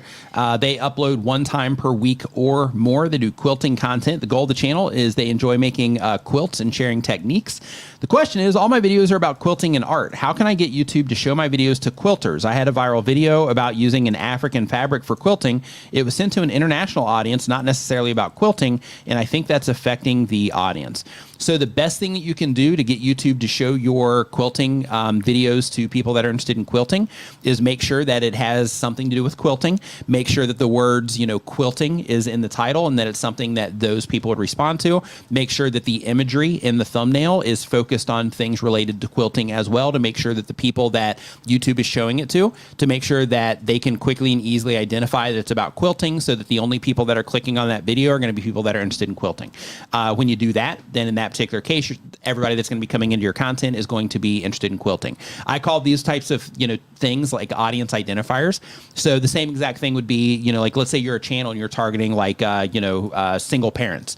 Then in that particular case, when you're putting your packaging together for your video, you would make it very clear that it's about single parents. So basically, quick 30-minute meals for single parents, or quick 30-minute family meals for single parents, or something like that. And by doing that, you're going to increase the likelihood of the right people clicking on your content and less of the wrong people clicking on your content. So, that's part of working on the clarity of what it is that you're doing, is making sure that from the outside that it's crystal clear that this content is about, this particular subject matter, and it's for, people that are interested in that particular subject matter. This is hilarious. Investing for beginners community. What's going on? Hope that you're doing great, Johnny. So next, Little Crafty Nook. What's going on? Hope that you are doing great. Nice to see you in here as well. How you doing, Nikki? So next up, we've got Asia Coffee. Asia Coffee in the house says that they do cake decoration tips, tricks, and tutorials. The goal of the channel is to share my love of cake decorating with the world. Question. Are cards within the video, not in-screen elements, still effective? Any tips for making them work for a channel now? Given all the features rolled out by YouTube in the last few years, my AVD is around 2 minutes, and I would like to use cards to counteract this. So yes, absolutely, cards are effective, and you should be using cards in your videos. When it comes to cards, you got to make sure that this is like an important thing. You need to make sure that you're reserving those cards for the last 20% of the video. This is a recommendation from YouTube. And the reason that you want to make sure that you do that is because you don't want to sacrifice the performance of a video because you're sending people quickly into a different video, on the channel. So because of that, you don't want to sacrifice the average view duration or percentage viewed of the originating video for the sake of getting somebody to click on a card and go watch something else, right? Let them enjoy that video. And then within the last 20%, then in that case, you would send people off from there. Now, some other things that you can do is if you happen to mention another video that you made or something like that, then you can always, put the card there. And you can also post optimize your card also. So how that works is you go in like you've already done and you see around where people are abandoning the video. So if they're already leaving the video anyway, then you can put the card a little bit before that point of abandonment. And then some people, obviously not everybody, but some people, as their attention is starting to wane, they will see that card pop up, and as long as it's in alignment with the video that they're watching, some people will click on that and go watch something else. So then you'll be able to, essentially multiply the views on that particular, video that you're linking to by, being able to capture their attention with a little card popping up and then, them going over to there. So you can do it, on the front end by mentioning those things in your video. You can do it after the fact by going in and looking to see where people are abandoning the video and adding them a little bit before they leave. You ready? Ladies and gentlemen, I present to you the Marble Cinematic Universe. Oh my God, that's awesome. Wow. How cool is that? Super cool. Right? It took me a couple tries, but that's the Marble Cinematic Universe. That's awesome. That right? Is super cool. I see a couple Spider-Mans. I see Superman. I see Iron Man, Captain America. It looks like they kind of mixed up the Spider-Man and the Captain America. Well, like they put a 4 there instead of the A. But it's also DC Comics. So they've got DC and Marvel mixed into one. Yeah. But this is pretty good. Yeah, that's awesome. Yeah. Yeah, I love the Captain America one right there in the middle, like the second row back. Yeah, that's super cool. Yeah. Wow. Isn't that neat? Yeah, I love that. Yeah. Yeah, that's great. Yeah. So cool. There we go. All right. My job here is complete today. Yep. Yep. D's out of here. Yep. Yep. See you guys next week. Cheers. Not really. Okay. So here we go. So next up, we've got, we did Asia Coffee. Yeah, that's really cool.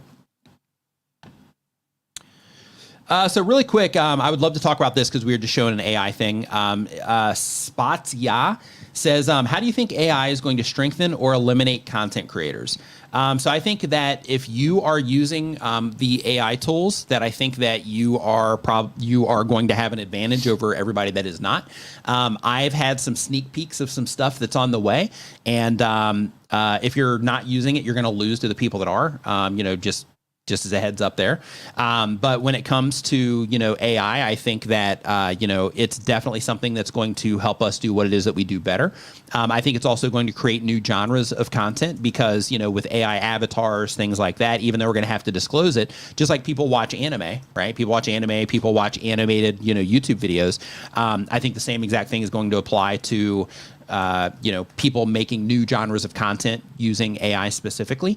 And in addition to that, there's already content creators that have built channels using AI avatars. Like that's already happened. Yeah, but when it comes to, our competition, I think that our competition is going to increase because, AI is going to help people be better at the thing.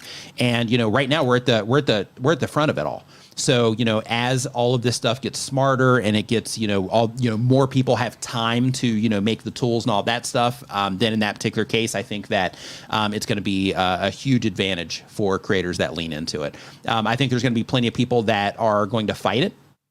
And when they're fighting it, all they're going to be doing is standing in their own way and, losing to people that aren't fighting it and that are embracing it and trying to think, how can I use this for what it is that I'm doing to help me be better at it?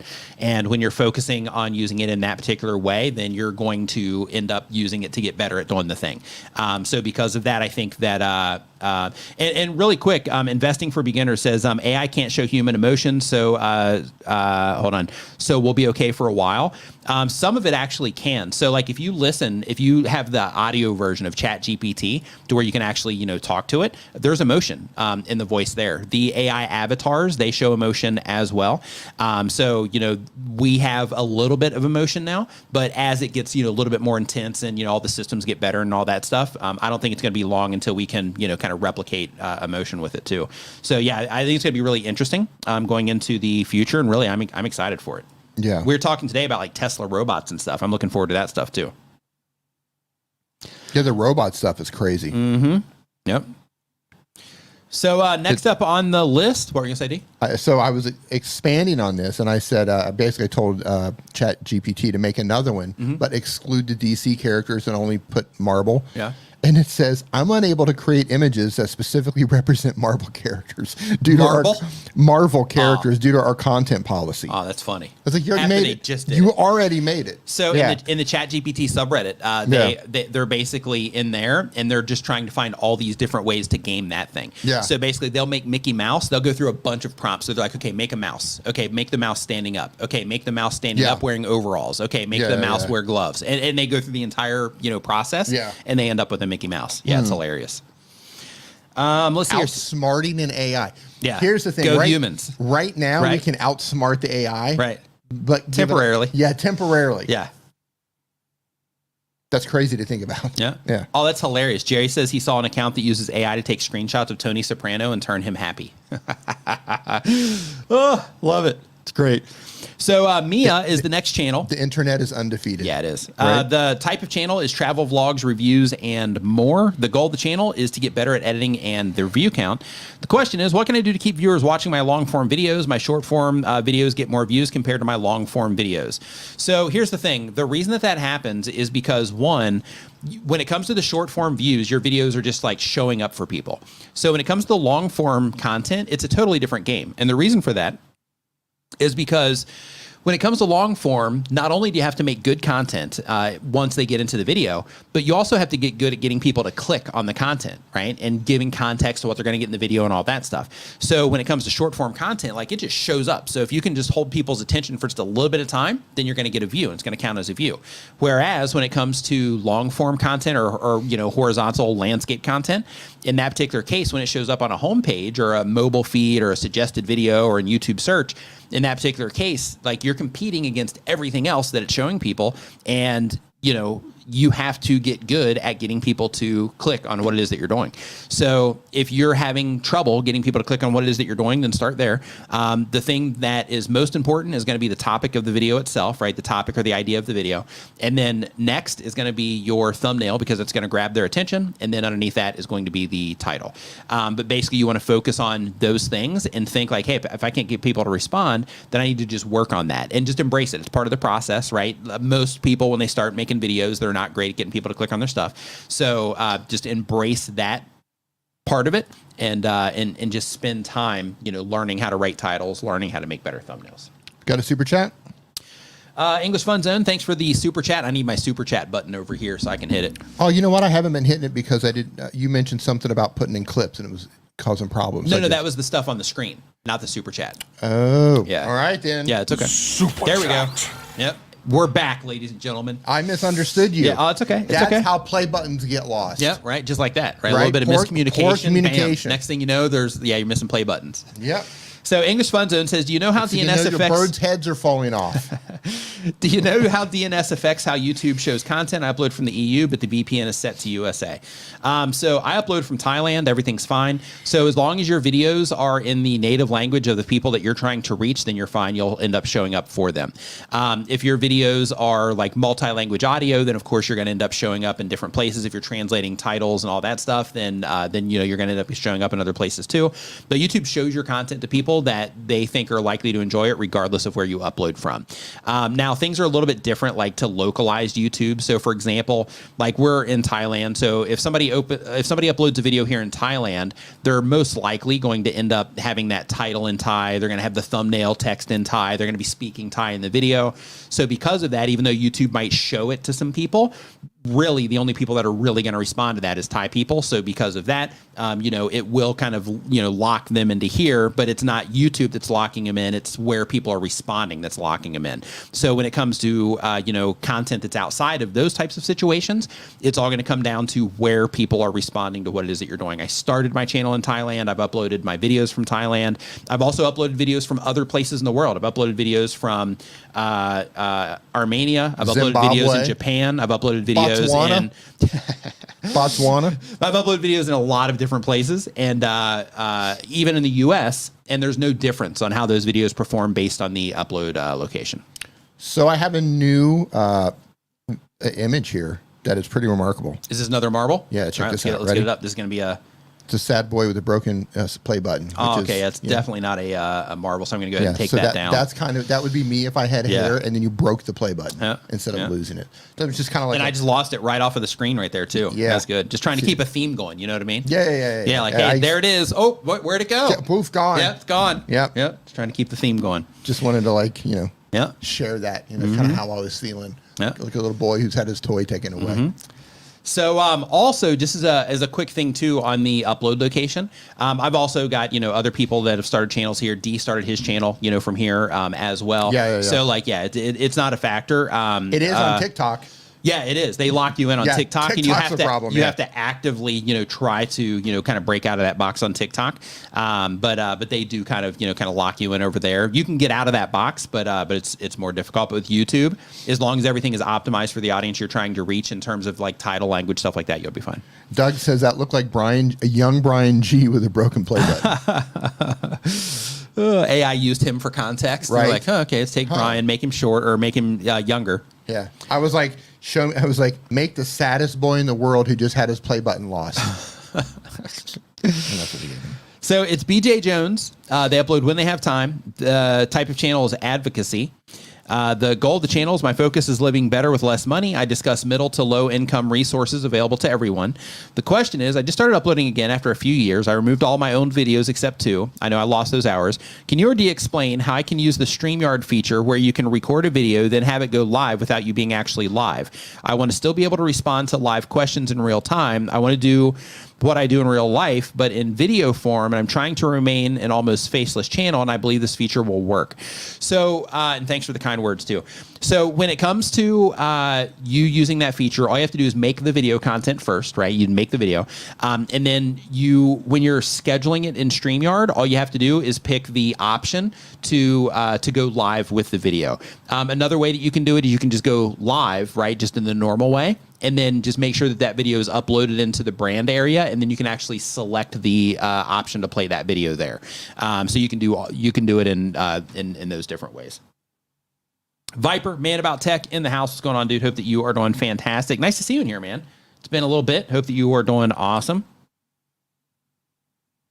Yeah, Chantel mentioned you could also do a premiere, for that, as well, to where it's not actually live, right? It's not like a live stream, but it's a premiere, so you can do the same exact thing there. Spotcha, thanks for the kind words there on the setup. So next up on our list here, we've got Rob the Maritimer. They upload when they have time. The type of channel says I help people with video editing with Camtasia. Oh, nice. The goal of the channel is to grow a community of people I can help with video editing and making Camtasia videos. Absolutely love it. I love Camtasia myself. The question, do you recommend setting up a YouTube live trailer for a weekly live stream? How far ahead should you set it up, scheduling ahead of a weekly live stream? So if you don't have an audience that you can tap into right away, then in that case, I would schedule your streams for as long as you can without them stepping on other videos. So let's say you upload like a video per week, then in that case, a video per week plus you do a live stream, then I would do the publish the video and then just give it, a couple days and then do the live stream.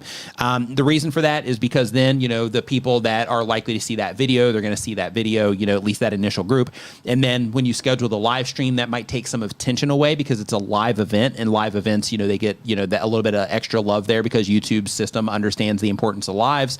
So because of that, it might take the recommendations from some people that might see that Camtasia video as well. It doesn't mean that they won't see it after or anything like that, or maybe before, but it would just be competing, right? So because of that, I would schedule the live stream after the video or before. You got 7-day swing there, so either before or after either one. Let's see here. So next up, we've got. Let's see here. So we've got One Strand Journey is the name of the channel. They do RV life content. Another RVer here. It's vlog RV life and to teach others about it. And the question is, should I repeat keywords relevant to my video in my video? Does YouTube use what you say in a video to show up in search? YouTube uses everything about your video to determine who to show your content to and where to put your videos. So because of that, they're using your titles, they're using your descriptions, they're using what you say in your video, they're using the things that you're showing in your video because it's actually seeing the videos as well. So it's using everything about your video to get context of who it might be for. So because of that, I wouldn't I wouldn't spend too much time on making sure that I'm like oh, I got to make sure I say this X amount of times or anything like that. I wouldn't worry about that. Like if you focus on making good content, the thing that is going to move the needle for you is a good viewer experience, not saying the right keywords in your video, right? The thing that actually matters when it comes to YouTube and the thing that will move the needle for you more than anything else that you could possibly do is make content that people enjoy, and you can track how they're enjoying what it is that you're doing by looking in by first seeing how often they're clicking it, and then looking in your audience retention reports to see how people are responding to your videos, and then making adjustments where needed. In that same area for the audience retention reports, you can also choose a drop down that shows you how your videos are comparing or competing essentially with other videos on YouTube of similar length. You can use that drop down to also see how you're comparing from a competitive point of view against other videos on YouTube as well. So if you focus your efforts on good content, especially if you're doing like, RV life stuff, focus on the content itself and the experience that viewers are having with that content, and you'll do fine. But when it comes to search, you can also search optimize, but keep in mind the thing that is going to matter in search as well Doesn't matter what you say in your video, doesn't matter what keyword you put in there, doesn't matter what's in your description, none of your metadata, like none of that stuff matters if people don't enjoy your videos compared to the other videos that you are competing against in search. So if you publish a video, even if you have the right words and phrases in there, you got them in your description, you got all the right stuff taken care of, you're saying stuff in your video, you know, trying to give yourself that extra edge.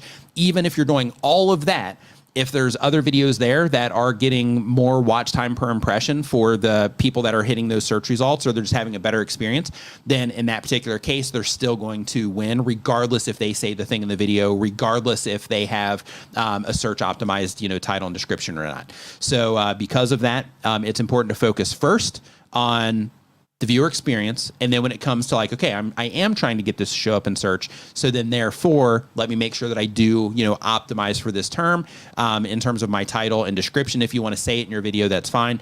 But I'm going to go ahead and optimize for this so that that I can give the system more context to just help YouTube's, you know, algorithms understand that, you know, that your video should be shown there if somebody is looking for that particular thing. Tom Nash in the house. What's up, dude? Hope you're doing great.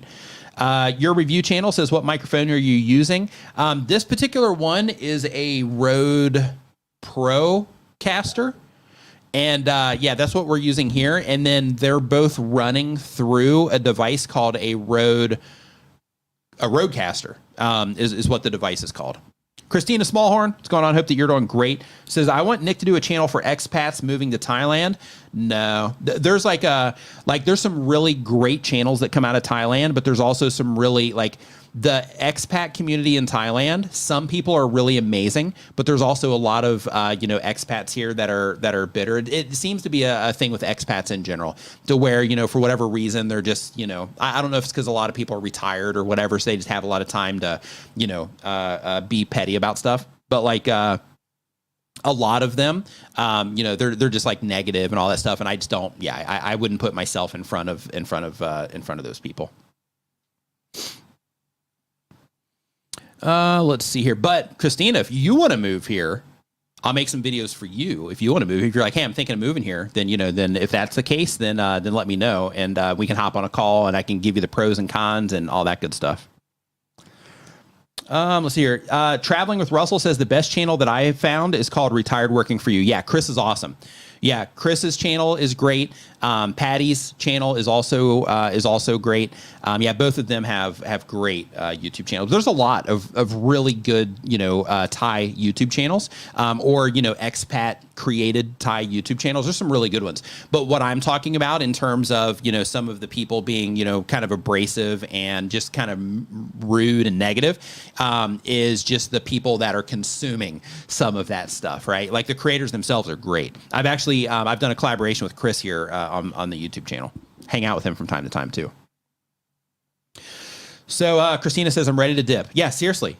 Shoot me a DM on Twitter and we'll figure out a time to hop on a call, and then I can answer any questions that you have. I mean, I'm not like a expert, so to speak, on, you know, being an expat, but, you know, I've been doing it for a while. So, you know, I might be able to help you at least, you know, answer some questions that you might have. So next up, we've got English Fun Zone. English Fun Zone. The goal of the channel is to make fun and educational videos in English.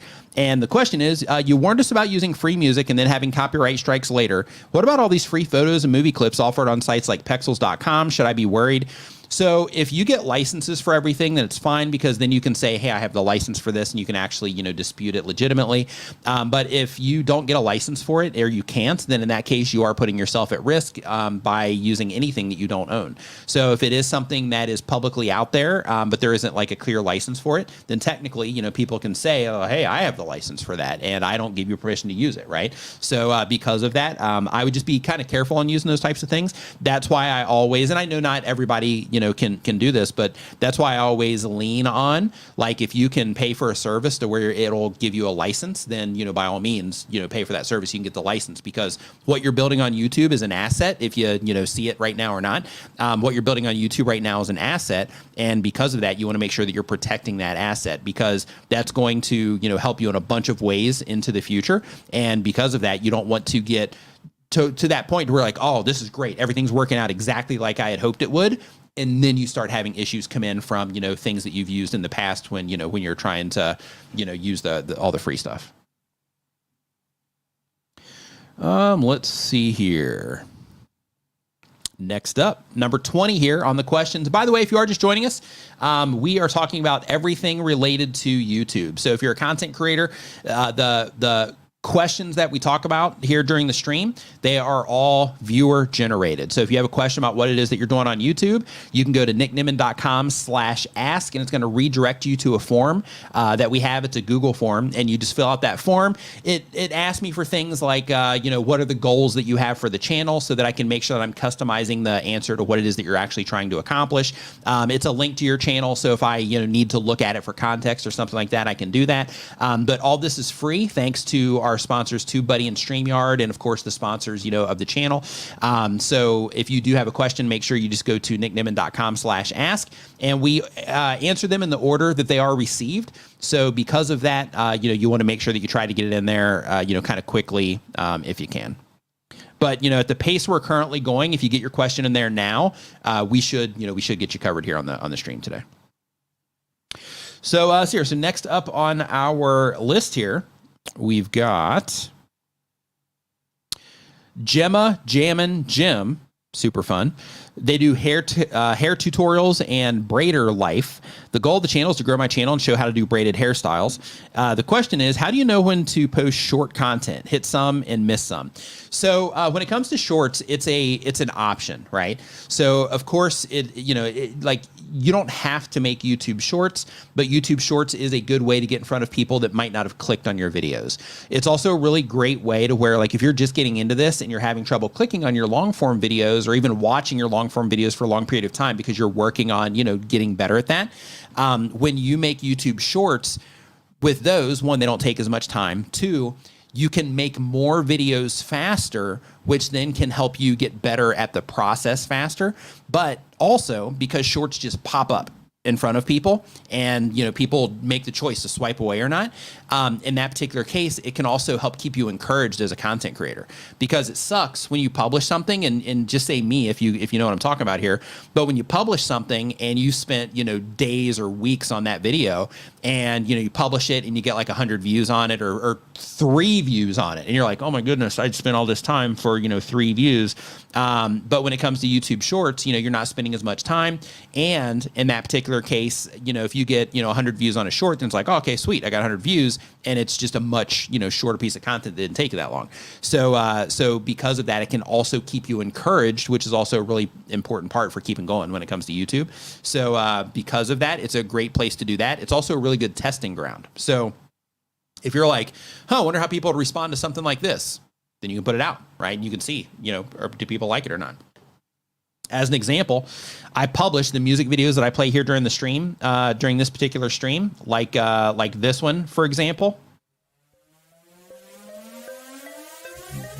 Hit the sub button, hit the like button.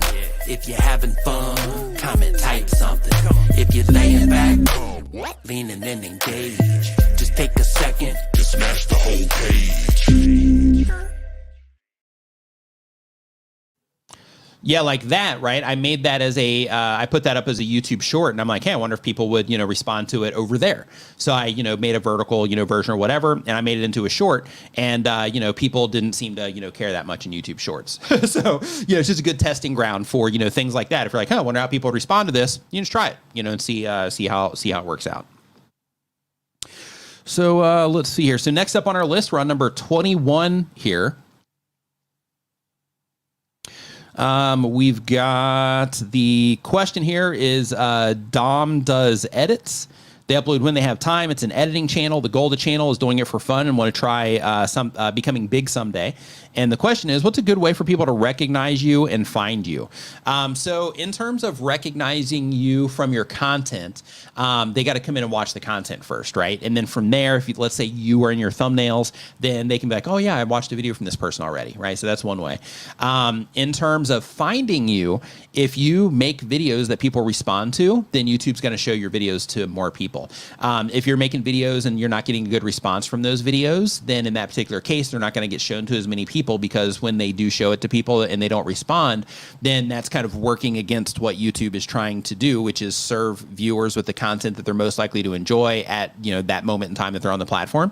So because of that, if you're not helping them achieve that specific goal, then they're going to prioritize content that does help them achieve that goal. So if you are publishing videos, you're not getting that response, then it means that you got to keep working on like learning how to make better videos and how to package them up right and how to come up with really good video topics and ideas and, you know, those types of things.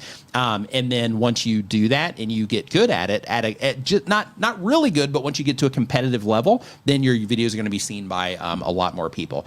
Other things that you can do, like in your case specifically, since you're showing people how to edit, is you can make some videos that are made for the purpose of YouTube's recommendation system, and then you can also make search targeted videos, which is where you optimize the whole video. And by optimize, I mean basically you find a keyword or a keyword phrase that you're trying to show up for in YouTube search. And then you basically make sure that your video is about that. You make sure that you include that phrase or keyword phrase, or that you include that keyword or keyword phrase in the title, that you also include it in description and natural language, maybe some variations of it, but it's all in natural language. So you're not just stuffing stuff in there. And then when you publish the video there, it might test your video in search results when people are looking for things around editing. If people end up responding well, then you'll end up getting a decent amount of views from YouTube search too. But if they don't, the same rule applies to where they're going to prioritize the content that does show up for those particular results, that does get that better response. You know, at the end of the day, our whole game that we're playing here in a nutshell is learn how to make content that the people you're trying to serve with your content responds well to it, where they have a good experience. If they have a good experience and they repeatedly have a good experience, then what's going to happen is for every video that people are having a good experience, YouTube is going to keep showing those videos to people. For the people that are really enjoying your stuff, some of those people are going to keep coming back, and they're going to, you know, kind of keep helping you kind of balloon up, so to speak, as you are serving more and more people and they're getting more and more value out of what it is that you're doing. You know, the real game is just learning how to make content at a level that's competitive against the other content that YouTube is showing the people that you're trying to reach. One Step, thanks for the super chat. Super appreciate it. Says, here's to get some more music added to Creator Mix. Thank you for that. I'll pass that over to D. Gregory Sesma says, hey, Nick, do long form video views count as shorts, like something 2 to 10 minutes, but vertical? Thank you. Yeah, so if somebody's interacting with your content, if it's horizontal or if it's vertical on, you know, the regular video watch page, then absolutely you do get credited for that as well. So somebody watches a minute, then you're going to get credited for that minute. If they watch for 10 minutes, you're going to get credited for that 10 minutes and so on. It's BJ Jones. Welcome to the Nimminati. Make sure when you get the chance, you go to nimminvip.com. I'm going to put it up on the screen here really quick. That's going to redirect you to our members-only Facebook group. If that's something that you're interested in, go there before the stream is over. Fill out the information there so I can verify, you know, that you're a member. And then I will get you in there as soon as the stream is complete. Also, if you're on Discord, we have a members-only area in our Discord as well, where you can ask specific questions, things like that. And it's isolated. So it's like, hey, here's my question. And then when I go in and see it, then, you know, I'll go in and answer those questions and whatnot there too. So, but you get that in the Discord also. So you have two different places that you can connect there. Next on our list here, we've got number 22. By the way, if you have a question, make sure that you put it in the form that's down in the description if you're watching on YouTube, or go to nicknimmin.com/ask. And get your question into the form, because we've just got a handful here, and then we're going to run out. So if you have a question, go ahead and get it in there, and then we should be able to get it answered on the stream today. So next up on our list here, we've got Yotor Torch, I think is how you say that. They're getting ready to start the channel. You're in the right place. The type of channel is personal improvement through tech. Oh, that's cool. And the goal of the channel says, I'm a tech professional who went through lots of difficulties from Ethiopia. The aim is to help others succeed. The question is, I'm struggling to write my script. What advice will you give for me for my first video? So first video, spend the time that you need on it, but keep in mind that when you publish your first video, that you want to make it as good as you can, but it's likely to not be perfect. So because if you've never done something like this before, so because of that, just be like, hey, I'm going to make the best video that I can. I'm going to try to cut out anything that isn't really important for this topic, and I'm going to just make sure to think about the people that are going to be interacting with this video and just try to make the best video that you possibly can. And for every part of the video, think of your video in like a bunch of different sections, right? And as part of those sections, you want to ask yourself, okay, for the people that are going to be watching this video, why would this section matter to them? Why would this section matter to them? Why would this section matter to them? Why would they want this information? Why would they watch this?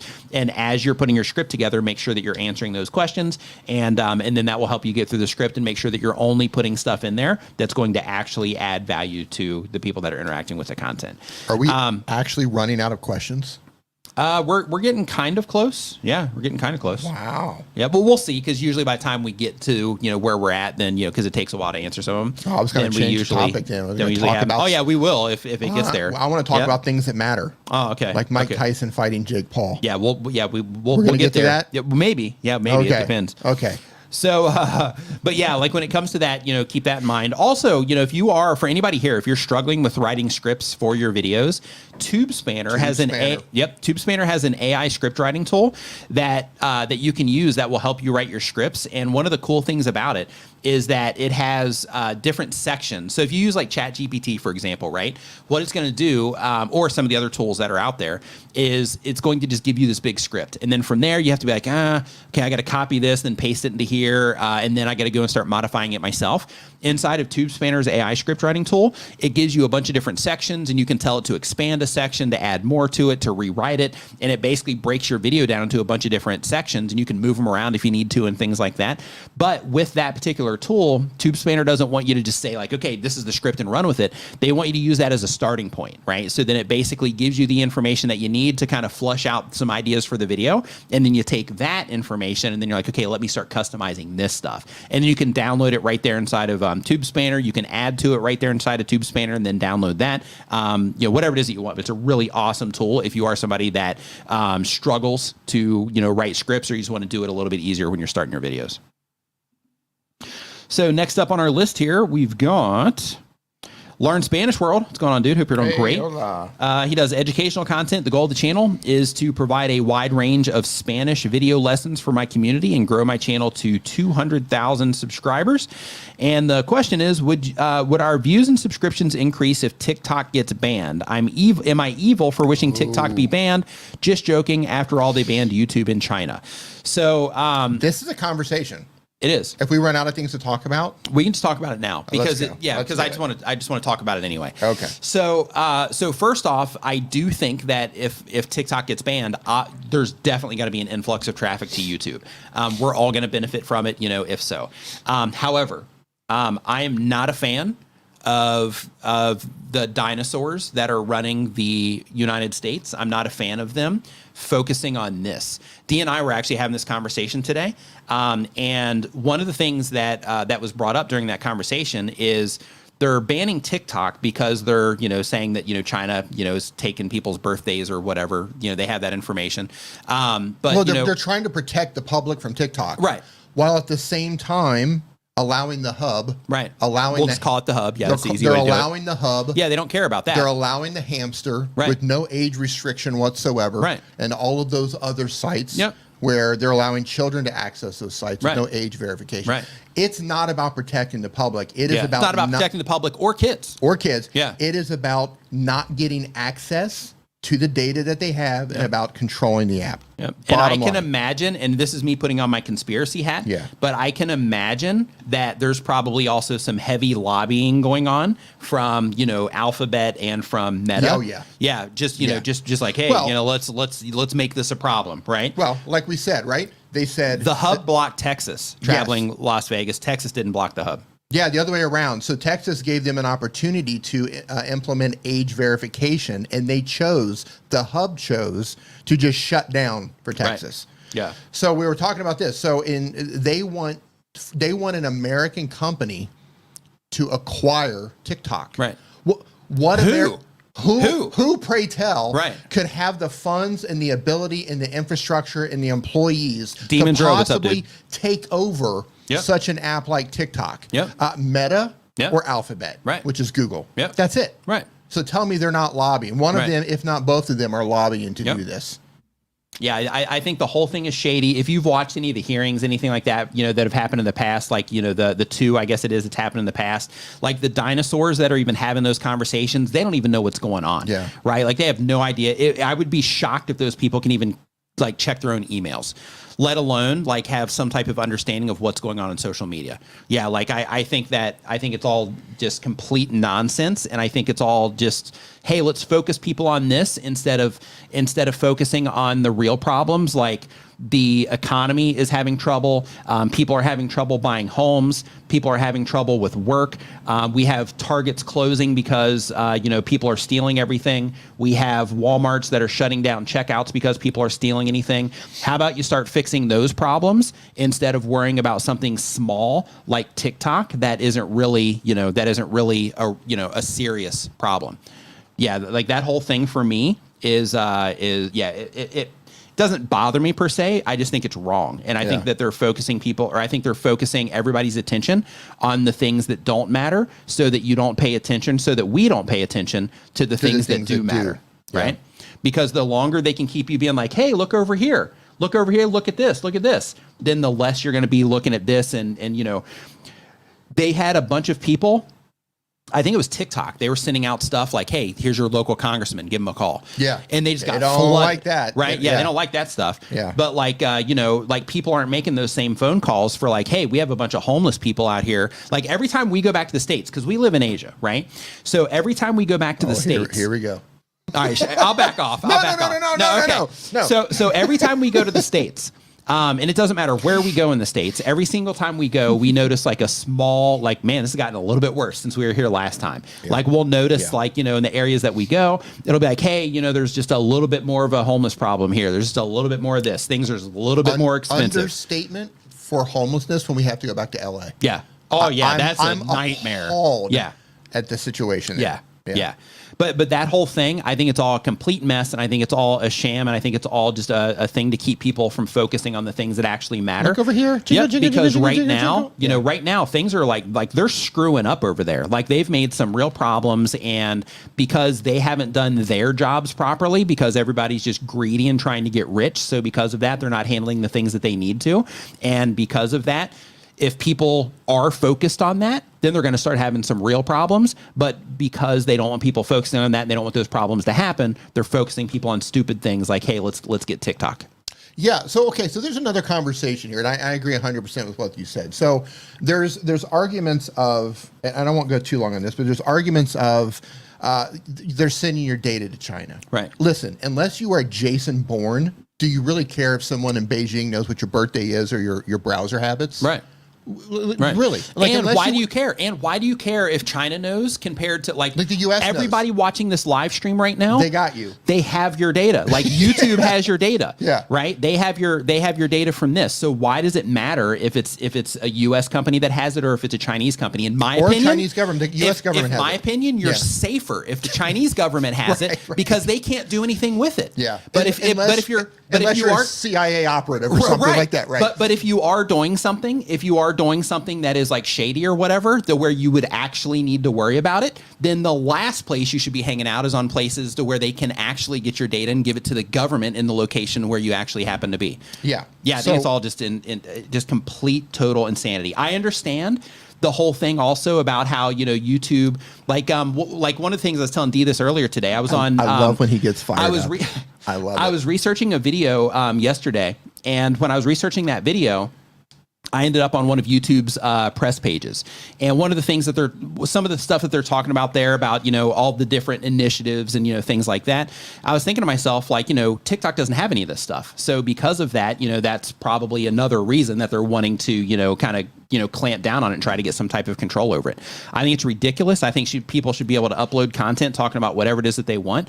Like, in America, one of the things that, we were founded on. America. Right. But one of the things we're founded on, is freedom of speech. Freedom of speech. And as soon as they start banning TikTok, if one of the reasons of that is because they think the wrong information is getting out to the kids and all that stuff, and that it's going to mess up the minds of children and all of that, how about the parents start parenting their kids and making it a problem there, right? Instead of it being like, oh, well, we're going to ban this entire app because they're not, playing ball with whatever initiatives we want to, whatever we want to do. Yeah, I think the whole thing is just complete garbage. So the other argument is, the first argument is that your data is going to a communist country. And those of you who have ever been to a communist country, like, it's not as scary. And by the way, I'm not pro-communism. I'm just saying it's not. Right. So I've traveled extensively, literally all over the world. Yeah. To places I probably shouldn't have even gone. Yeah. I remember when I first started leaving the U.S., like the first time I went to Cuba, like back in the late 90s, they paint this picture of just like how evil, and don't get me wrong, there's a history there. Yeah. And I'm not, downplaying any atrocities that have happened there. But, as an American, they painted this whole picture of how evil it is. And I was afraid to go. And I went there and it was just like, what's the problem? Yeah. Right. I mean, I understand the Cubans have problems, Sure. but I mean, it was just a completely different story. And then the same thing for China. And then I started going to China and I was like, it's pretty cool here. They got some nice stuff. Yeah. For those of you who don't know, the top tier cities in China are like 30 or 40 years in the future from the U.S. Right. They are way more developed than most cities in the U.S. Yep. They have their problems too. Yeah. So I'm not pro any of that. I'm just saying, like, what you're being fed there. I've been to Vietnam, communist Vietnam. I've been to communist Laos. I've been to communist China. I've been to communist Cuba.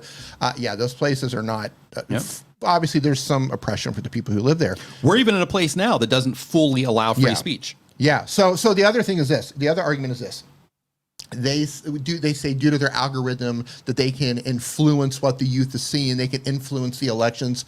All of the algorithms on all of the platforms are doing the same thing. They're doing the same things. They're just tilting it in whatever they want to happen. Right. That's all it is. Yep. Every platform has an algorithm. Yep. And they're all going to tailor those algorithms to do what they want them to do. I mean, this is how the algorithms work. And here's the thing. If you start watching political content, you're going to see more of it. Yes. Done. TikTok and YouTube and Instagram Reels, all of these video platforms are what you make it. If you go into any of these platforms and all you watch is educational content, then like 80% of what you get recommended is probably going to be educational or uplifting content. Right. If you go in there and you go down the political rabbit hole, they're going to promote more. So if all I see on TikTok are girls dancing, okay, because that's what you're watching. Now, to be fair, I did a test on this. I did create a new TikTok account, and the majority of the content they showed me at first, until they picked up my viewer habits, was girls dancing. So there is some truth to that. However, it quickly identified that I was not interested in that, and it started showing me more of what I was actually watching and interacting with. Right. So these apps are what you make them, including TikTok. So, my argument is like it's going to influence. Look, all of these platforms, they're going to show you whatever you're going to watch. And here's something else, too. So, Tiffany, hey, Renee, what's going on, dude? Hope you're doing awesome. He says the D clause in the YouTube TOS. So, Tiffany right here, she says, by forcing TikTok to be banned, we're becoming those kinds of countries. 100%. Here's the thing. Here's the thing. Yes. We'll get this back on YouTube here in just a second. No, but here's we won't. the thing. No, we won't. Here's the Put some thing. more vodka in this. It's going to be a long night. Here's the thing. There was a time in the U.S. where every state, if you wanted to, you could collect rainwater and you could purify that rainwater, whatever, and you could drink it. Now you can't. There was a time in the U.S. where if you wanted to build something in your backyard, you could do it, and you didn't have to go and get a bunch of stuff approved and get permission to build stuff on your own land, right? Like this type of thing, it's like the more they do this sort of thing and the more okay people become with it, then ultimately down the road, the higher the likelihood that we are going to become, a country like those countries where people don't have, those, the same freedoms that we believe that we have as Americans. And look, this isn't me saying that you should have TikTok. Yeah. And I fully believe that if you are in any industry where espionage could be a problem, you shouldn't have any social media apps on your phone. And Not that's just personal TikTok. responsibility. That's like personal if you work responsibility. in a government office, don't take your phone in there or don't install the TikTok app. Right. The company Or should make it YouTube, part or of any their like any of social them. media, period. Yeah, don't Take bring them your off. phone in here. Yeah. It should be part of the policy of the actual company. Okay, you don't bring your phone phone in here, or you just leave it in your car or whatever the thing is. Yeah. And how about this? Parents, be parents. Yeah, be parents. Be parents. Yeah. Be parents. Don't let your kids just like if you're a parent. Don't let your kids grow up to be cowboys. Is what we're trying to say. Yeah. Yeah. Exactly. Willie knew. Listen, for those of you who don't know, young men and young women in the audience right now, for those of you who are feeling lost in life, and you know this, I will die on this hill. Yep. I will die on this hill. You can learn everything you need to know about life from Willie Nelson, The Eagles. and the Eagles, Yeah. and Jay-Z. Yeah, and Jay-Z. Yep. And Jay-Z. Totally. Jay-Z, the Eagles, and Willie Nelson. Yep. You go read their lyrics, listen to their songs. It's the book of life. Right. They will teach you all the hardships. They've Yep. been there. And I'm serious. Yep. We joke about that all the time. Yep. Durf says it matters because China is communist. The app is literal poison. So here's the thing. As soon as they're like, hey, we're going to ban this because we don't want you experiencing this, then, we're one step closer to that too. And in terms of the app is literal poison, I'm going to be honest. I learn a ton of stuff on TikTok. Dude, the stuff that TikTok shows me isn't garbage. It's all stuff that I'm interested in. I would even argue that in some cases, a lot of cases, that I get served content there that I enjoy better than I do if I'm in like YouTube Shorts, for example. Terms of like, their system showing the right content to people and all that stuff, there's a guy named Papa Jake. Papa Jake is 101 years old. He's uploaded videos to other platforms. Nobody, he couldn't get any traction, whatever. TikTok's algorithm got him in front of the right people. TikTok gave him purpose again. It gave him income in his old age at 101 years old. It gave him community. It's opened doors for him that actually gave him another shot at like living an actual life again, because he got to the point where he's just basically hanging out like on his recliner or whatnot.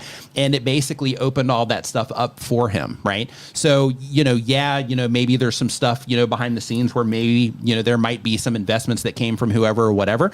But in terms of, the opportunity that's over there, it's similar to the opportunity that's over here. Right. Because of that, it really bothers me that, that there's a risk that they're going to take that away from people. Don't get me wrong. For me, like, I'll benefit if they're like, hey, guess what? TikTok creators, it's over. Because all of them, they already come over to YouTube anyway. Yeah. But all of them at scale are going to be like, hey, tomorrow we got to go learn about YouTube. And, I'll benefit from that. For the viewership side, all of you will also benefit from that. Because, all the people that spend, all that time on TikTok, all of those people, like, they'll be here, right? They'll be here. They'll be on Instagram, right? Yeah. And let me say this too. We both live outside of the United States. We've been outside of the United States for like 20 years. Yeah. If you are, TikTok is literal poison. Mm-hmm. That sounds to me like something that's been regurgitated from the media. Mm-hmm. And I'll say this from an outsider looking in, both sides. I don't care if you're a Republican or Democrat or whatever. I don't care what's going on there. I don't live there. But like both sides are manipulating the story. Right. Both sides. You're being manipulated on both sides. Regardless where you think the truth is coming from, you're being manipulated on both sides. Right. TikTok and all of these apps are what you make it. Is there trash on TikTok? We're getting back on YouTube here in just a moment. Is there trash on TikTok? Absolutely. There's trash on TikTok. Is there trash on YouTube? 100%. Right. Is there trash on Instagram Reels? Absolutely. Right. And I guarantee you, if somebody put a target, if they put the scope on Instagram, you would be hearing the same rhetoric minus the China connection. 100%. Yeah, 100%. 100%. Communist China has your birth. Very specific videos, and they'd be like, "Oh, do you want your kids watching this?" and blah blah. Yeah, totally. You can find trash in all of these apps, and if you're worried about Communist China learning your birthday and your viewer pattern, listen, like I said, unless you're like a CIA operative or you're in a high level job that requires security, or you're doing some shady stuff. Everybody has your information. Yeah, everybody has it. Everybody has it. And the funny thing is, the people that are like, "Oh, privacy, privacy, privacy." All of them are walking around with a phone in their pocket. It's like, come on, give me a break. Like, your location is being tracked. A lot of people that are, that have that argument, they've got like smart home stuff and everything's connected to the Wi-Fi and everything like that. All these different systems know, like, they turn their lights on at this time, they turn them off at this time. Yeah, right? so they know all of these different things. It's crazy. Let me add some context to this in terms of TikTok is trash. During the pandemic, I was trapped in Mexico, as some of you know. And that was really when I started getting into TikTok. That was, I think TikTok just exploded during that time. And in terms of it's toxic. Learn Spanish world, man. You really got this heated up here a little bit. Yeah. I'm ready to fist fight anyone who wants to come over to Thailand right now. We're going to do some bare knuckle. He's not really. He's joking. No, of course. During the pandemic, I'm locked into another country. We were in most of the time. I leveraged TikTok to learn more efficiently than I could on any other platform at that time how to build a high converting Shopify store. Right. And I immediately, like literally within a fast amount of time, by watching the little clips, I found some great creators on TikTok. Creators I could not find on YouTube. People that were explaining things more effectively than some of the YouTube creators were. And I was able to quickly build a Shopify store that was bringing in $7,000 or $8,000 a month consistently.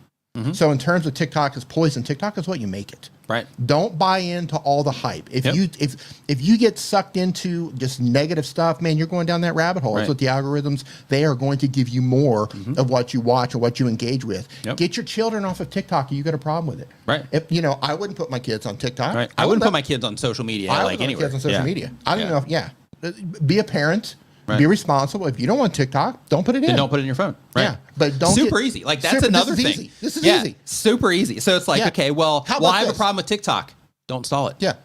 Don't install it. Don't let your kids install it. Keep it out of your house. Have the conversation with your, other family members and be like, hey, I think that we shouldn't install this. What do you think? Okay, so let's not install it. Okay, it's not a problem anymore. Yeah. So here's the other thing. As soon as Chantel says she booked her flight, she's coming to fight you, D. Listen. Equal rights and equal lefts. That's what I'm saying. All right. And here's the thing: if they ban the first social media app, who's to say they're not going to ban the next one? Right. Once the precedent is set, you are now trending down. And people, what's the difference between communist China and the United States when it comes to social media? China bans Americans' apps. Well, now you are banning a China. Like you know what I mean? Like you are just tiptoeing. Yeah, I mean, China's already banned all the Google services, and things like that, as well. So they, they ban all that stuff over there. So do you want the U.S. to be like China? Yeah, you don't. That's basically what. That's if you support the TikTok ban, you're basically saying that I want the United States to be like China. Part of the thing that's so extreme. No, but it is. Oh, I love it. No, it is. Yeah. I mean, you are putting your toes in that water, but I mean, really, this it's is simple. And I know there's a lot of. That's being pretty extreme. I know there's a lot of proud Americans who just believe in the U.S. Constitution, and I will say this: if you believe in the U.S. Constitution, then you will absolutely be against any social media app or any form of speech being banned in the United States. And the thing about free speech is you have to allow free speech even if you disagree with it. You cannot silence the other side of free speech. That voids the whole concept of free speech. If you are not, if a particular group of people or an app or a business or whatever it is, if they cannot have a voice, you are not living in a society that truly has free speech. And that's what Elon Musk, he's kind of pulled back some of the rules, but he bought X for $44 billion, which is insane. I'm going to be the free speech app. And he has had to dial it in a bit for advertisers and so on and so forth. Maybe he'll buy TikTok and just turn it loose. Yeah, maybe. And that'll end up worse. Yeah. Listen, if somebody like Musk gets TikTok and just like let her rip, good luck with that. It's going to end up being a lot worse than it already is. And really quick, Drew S. says, really glossing over a lot of facts here. Okay, so here's the facts. Ready? So TikTok is an app in an app store that nobody is required in any way, shape, or form to install. So because of that, by installing TikTok, you are making the conscious choice to, whatever it is that, everybody's worried about with TikTok, you're making the conscious choice to participate in that. The way that you do not participate in that is you simply refuse to install that app on your phone. If you're a parent, you don't let your kids install that app on their phone. That's it. That's all there is to it. Like you don't the whole entire thing doesn't have to be banned. It's just the people that have a problem with it don't install it, just like every other app. And then the people that that don't have the problem, they can install it and enjoy it. So Durf says TikTok had people doing the crate challenge during when the world shut down and hospitals were overrun. Yeah, you know what? Listen. Have you not heard of the Tide Pod challenge? Okay, listen. On YouTube, but they also did planking challenge. But they on also YouTube? did the Harlem Shake or the They did the Harlem. That was here. That was on YouTube. Yeah. Here's the thing. Shake. My point is this: natural selection, Darwinism, and all of that. If you get presented with the video, and you're like, I want some of that, and you're like, I'm going to do this really dangerous thing. Okay, here's the thing. You know, I can go on YouTube right now and I can look at the Red Bull channel where people are like jumping over canyons, right, or like doing these. Like, I'm not going to go out and do that. Right. Same thing. If you're like, here's a challenge, do the crate thing. How about no? Right. But if you want to do that and you fall and you hurt yourself, it's personal on you. That's not TikTok's fault. Right. That's the idiot that ran up on the crates. Yep. Take personal responsibility. Don't install the app. Yep. Don't run up on crates. Right. Don't eat Tide Pods. Right. I mean, this is pretty easy. This isn't difficult. Right. Yeah. Yeah, like when it comes to like, let's get back into YouTube. Kev, you got it, man. We've been going for a while. Yeah, this is one thing I've learned. Extensively traveled. Every country has their own propaganda. He's been pretty much everywhere. Yeah. Have you been to country, Africa? I think you haven't been to Africa, right? Except for Africa, because they'll bury me there. Yeah. Except for Africa. Yeah, you're right. Every country has their own. Everyone has their own propaganda. 100%, man. Yeah. So Learn Spanish World cannot ask any more questions. Yeah. We'll just go ahead and put that out there. Just kidding, man. Just kidding. So okay. So let's get on the let's get back to YouTube now. Yep. Good conversation. Listen again. If you don't like it, don't install it. Right. If you don't want your kids to view it, such an easy problem take to solve. it out. If you're worried about people getting hurt during a challenge, don't do the challenge. Right. And for kids and stuff like that, well, what if kids get it and do the challenge? Don't let your kids install the app. Listen, if you don't want to increase the likelihood of lung cancer, don't smoke. Right. You know, you don't want to crash your car, don't drink and drive. I mean, there's just like little things. If you want to increase the likelihood of surviving a car crash, put on your seatbelt. There's just simple, basic things that we need to do. And if you choose to do irresponsible things, that's on you. Right. You know, another thing with TikTok I think is funny. Don't run with forks. Is how people will blame TikTok for the attention span thing. And I think that's hilarious because yes, they did start the fight, but when they started it with like the short form vertical content, like, there's that whole issue, but now they're going in the other direction and they're like, hey, let's get videos longer. We'll pay you more if you have longer videos, things like that. Yeah. And now YouTube, because of shorts, they're actually locked into that short form. So with YouTube, it's actually locked into a minute or less currently. I hope they expand that, but it's locked into a minute or less outside of live streams that are in the vertical feed. So it's actually, YouTube now. You know what? Let me say this for those of you who came in late. If the United States is not willing to ban the hub and the hamster and all the other pornography. And the damage that they cause. Those cause real problems. Let's talk about the hub for a second here. They are involved in multiple lawsuits right now due to all sorts of horrific stuff. And you can go we won't talk about. We're not going to talk about, but go look this stuff up. Horrific acts have happened over there. They are being sued for millions of dollars. I think there's like over 100 victims over there now, and they're not even willing to do a federal ban. They're not even willing to put an forced age verification in every state. Right. Texas did. Texas stood up. Go Texas. Right. But if if they really cared about kids, they would be handling that. If they would also worry about the future of children. Like, okay, how can we fix this homeless problem? How can we make homes more affordable? How can we make food more easier and more affordable for people? If they're not willing to ban those sites, then banning TikTok isn't about anything other than not being able to control it. Yep. That's all it is. Yep. That's all it is. Yep. All right, here we go. And let's get back into YouTube. And if you trust the FBI more than China, that's fine. I would too. But guess what? Unless you are committing a crime, or unless you're Jason Bourne, or unless just realistically here, why would you even be concerned about the FBI? Right. Why would you be concerned? Nobody's going to fly over from Beijing and kidnap you because you're using TikTok. Yep. Unless you're up to something, or you're involved in, I don't know, the arms trade or something like that. I mean, you just got to put a realistic lens on it. Like, who are we? Yep. Who are you? Nobody's going to come and take Demon you. Dro, thanks for the super chat.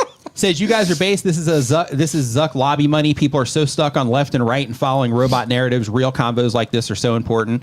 Yeah, man, I think it's funny that, this is a whole other thing. And this is just a side of me that I usually don't, make publicly. But I think it's ridiculous that we've gotten it to the point to where the only options for voting is two dinosaurs. Yeah. Okay. Yeah. It's come on. Yeah. But that's not what we're here for. Let's get back to YouTube. 300-something million people, and these are the that's best. all they can come up with. All you can come up with. Right. These guys, and they convince everybody that these are the only choices that you have. Yeah. We're gonna go one more level. Come on. We're gonna go one more level before pulling it back in. Those of you who fear communist China, newsflash: you better go around your. First of all, throw this out. Yep. Throw your computers out. Yep. Every piece of equipment you have in your house that you can plug in or charge, get rid of it. Yep. Because air all those purifiers that are made by a Chinese company that connect your Wi-Fi, the transistors. Where do you think this stuff is made? Yep.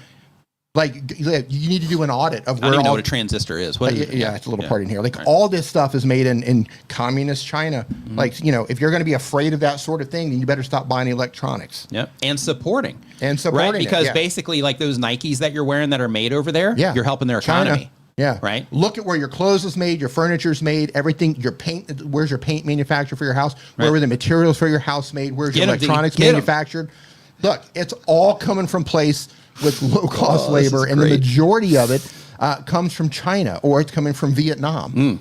Like, do a complete audit. If you want to boycott them, which is your absolute right to do it, why don't you start looking at the tags of your clothes and see where it was made? And if you have a problem with communism, which I think is fair, but if you got a problem with it, stop supporting brands who have their goods manufactured in communist countries. Right. This is simple, man. Yep. Anyway, let's move on. Yeah, if you remove the news and all that stuff from it, and like them telling people what to think about stuff, it's really easy if you just kind of think it through. Yeah. So Ramadan Mubarak for all the Muslims watching today. So it's BJ Jones. Thanks for the super chat too. Says I have 12 videos ready for a series. I want to publish 4 this week. Basically, say check out this video. If there's no video, there's nothing to recommend. Will that hurt analytics or scare my subs? So what you can do is you can drive those people into a playlist. Another option that you have is you can actually go into the YouTube video editor and you can cut that part out, and then you can add that part back when you publish the rest of the videos. So watch a video on how to do that specific thing. But that's a solution that I haven't personally done, but that's come up a lot here with that very specific question as the solution that people here currently do when they have a similar scenario to what you're dealing with there. Because YouTube has their own built-in editor, so you can make that change, and then you can undo that change after the right videos are published. Holy moly, D. That was all kinds of fun. So let's hear. I mean, those are important conversations because, because it's turning to frogs gay. Right. As Alex Jones would say. Yeah, right. Yeah. No, it's an important conversation to be had because that's topically happening right now. So BJ Jones says, cut it out and add it back. So yeah, in YouTube's editor, so when this question pops up, basically in the chat, what we get is how we got here genealogy, for example. Basically what he does is when he does something similar to what you're doing is he goes in and he will use YouTube's built-in video editor. So when you open up your video, YouTube has a built-in editor where you can go in there and you can, like remove parts and blur stuff and things like that. So what he'll do is he'll go and he'll actually take those parts out, and then he'll undo that once he publishes the video that he recommends. So then he'll put a link to a next video or just another relevant video on the channel or whatever. And then as soon as the other video is ready and it's on the platform, then he'll undo that. And then he'll update the end card that's on there. We should start a show about America. Yeah, that'd be fun. Yeah, so I was just curious what it is. About 1/3 of the parts from your phone are made in China if you include Taiwan. Yeah. If you don't include Taiwan, about half. So about half of the parts in your phones, and the same is going to be included in parts in your computer. So like if you're going to make a stand, dude, walk the walk. Yeah, walk the walk. Talk the talk, walk the walk. Go all in or don't do it at all. Yeah. Your cameras, the camera, if you're a YouTuber, you got parts from your camera made in communist China. Your microphones, all of it, man. Yep. It is what it is. Yep. Yep. All right, moving on. Tiffany says, because Tiffany's an expat too. She's like, I'm in. Expats talk about the U.S. is the show. Yes. Yes. Because we do get to see it with different eyes. It's an interesting thing. Yeah. Because we've been away for so long that when we go back and like we just watch your TV for 10 minutes, we're like, oh my God, no wonder everybody hates each other. Like it's crazy. Yeah, man. Yeah, it's absolutely crazy. Like the things that we fortunately get to be distanced from. Outsider looking in. Crazy. It's crazy in terms of all the media that you have that is just driving division in your country. Crazy. And it's unfortunate. It is. It wasn't that bad when we used to live there. Yeah. But after being gone for 20 years, everything is just unbelievable division. Yep. And it's unfortunate. Yep. It's really unfortunate. Yep. Moving on. Yep. So next up, we got Nelly Nugs. Nelly Nugs, they upload 1 time per week or more. They've been on YouTube for less than 6 months. The type of channel is education. The goal of the channel is to help struggling traders be consistently profitable, making money. The question is, what are the best keyword research tools you suggest, and what do you believe are the best steps in order to create an SEO strategy? I suck at this. New channel coming. You suck at trading. Thanks, Nick and D. Many blessings to you and your viewers. So thanks for the kind words. Yep. So when it comes to keyword research, I recommend TubeBuddy, obviously. I recommend SEMrush because you can get some really good insights out of there as well. But with them, I think they're like $100 a month. So like you only use them if you're like really going to be aggressive at, going after, search terms. And really just with those two, you're fine. And when it comes to SEO, another thing that's really important to think about is you also need to not just go and see what's competitive and check the search volumes and all that stuff, but you got to see what you're competing against, because there's a lot of really talented content creators on YouTube, or a lot of people just know what they're doing. And when it comes to SEO, like the metadata part is just a really small part of SEO when it comes to YouTube. The thing that actually matters is like, yes, you want to optimize, for relevance there because that's the default filter, but you also have to make sure that the videos that you're putting out are, competitive against the other people that you're going to be competing against. So because of that, what you want to do is you want to say, okay, if I'm going after this term, let me search for that, and then let me see what pops up there, like what the results are. And then you want to go and start looking at some of those top videos, and you want to say, okay, was there anything that they missed out here? What did they say when these videos were first started to, kind of reinforce what it was that people are expecting on the way in when they clicked on the video? In addition to that, go and read their comments and be like, okay, is there like a common thread here where they missed something or they overlooked something, or to where people were, mentioning something that they happened to miss, down in the comment section. And you want to look at that on all the videos that you're competing against. You want to see what they used for the title, because that title you're going to be competing against. You want to see what they did with the thumbnail, because what it is that they're using to attract people's attention there, that's going to be what you're competing against. And you want to think through as you're, building out the terms that you're going to go after.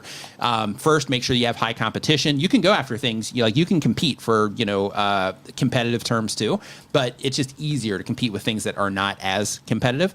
But when you're going after search, you want to make sure that you are optimizing for it. And you also want to make sure that you are, just looking into the other people that you're going to be competing against, and answer honestly, right? So it's like, okay, I'm going to be competing against, let's say these top 5 videos. So out of these top 5 videos, with how I currently, know how to do YouTube, do I think I could compete with these videos? If the answer is yes, go after them. If you're like, maybe, give me just a little bit more time, I'm still working on, getting everything, kind of together and being able to hook people better and things like that, you could still take a stab at it.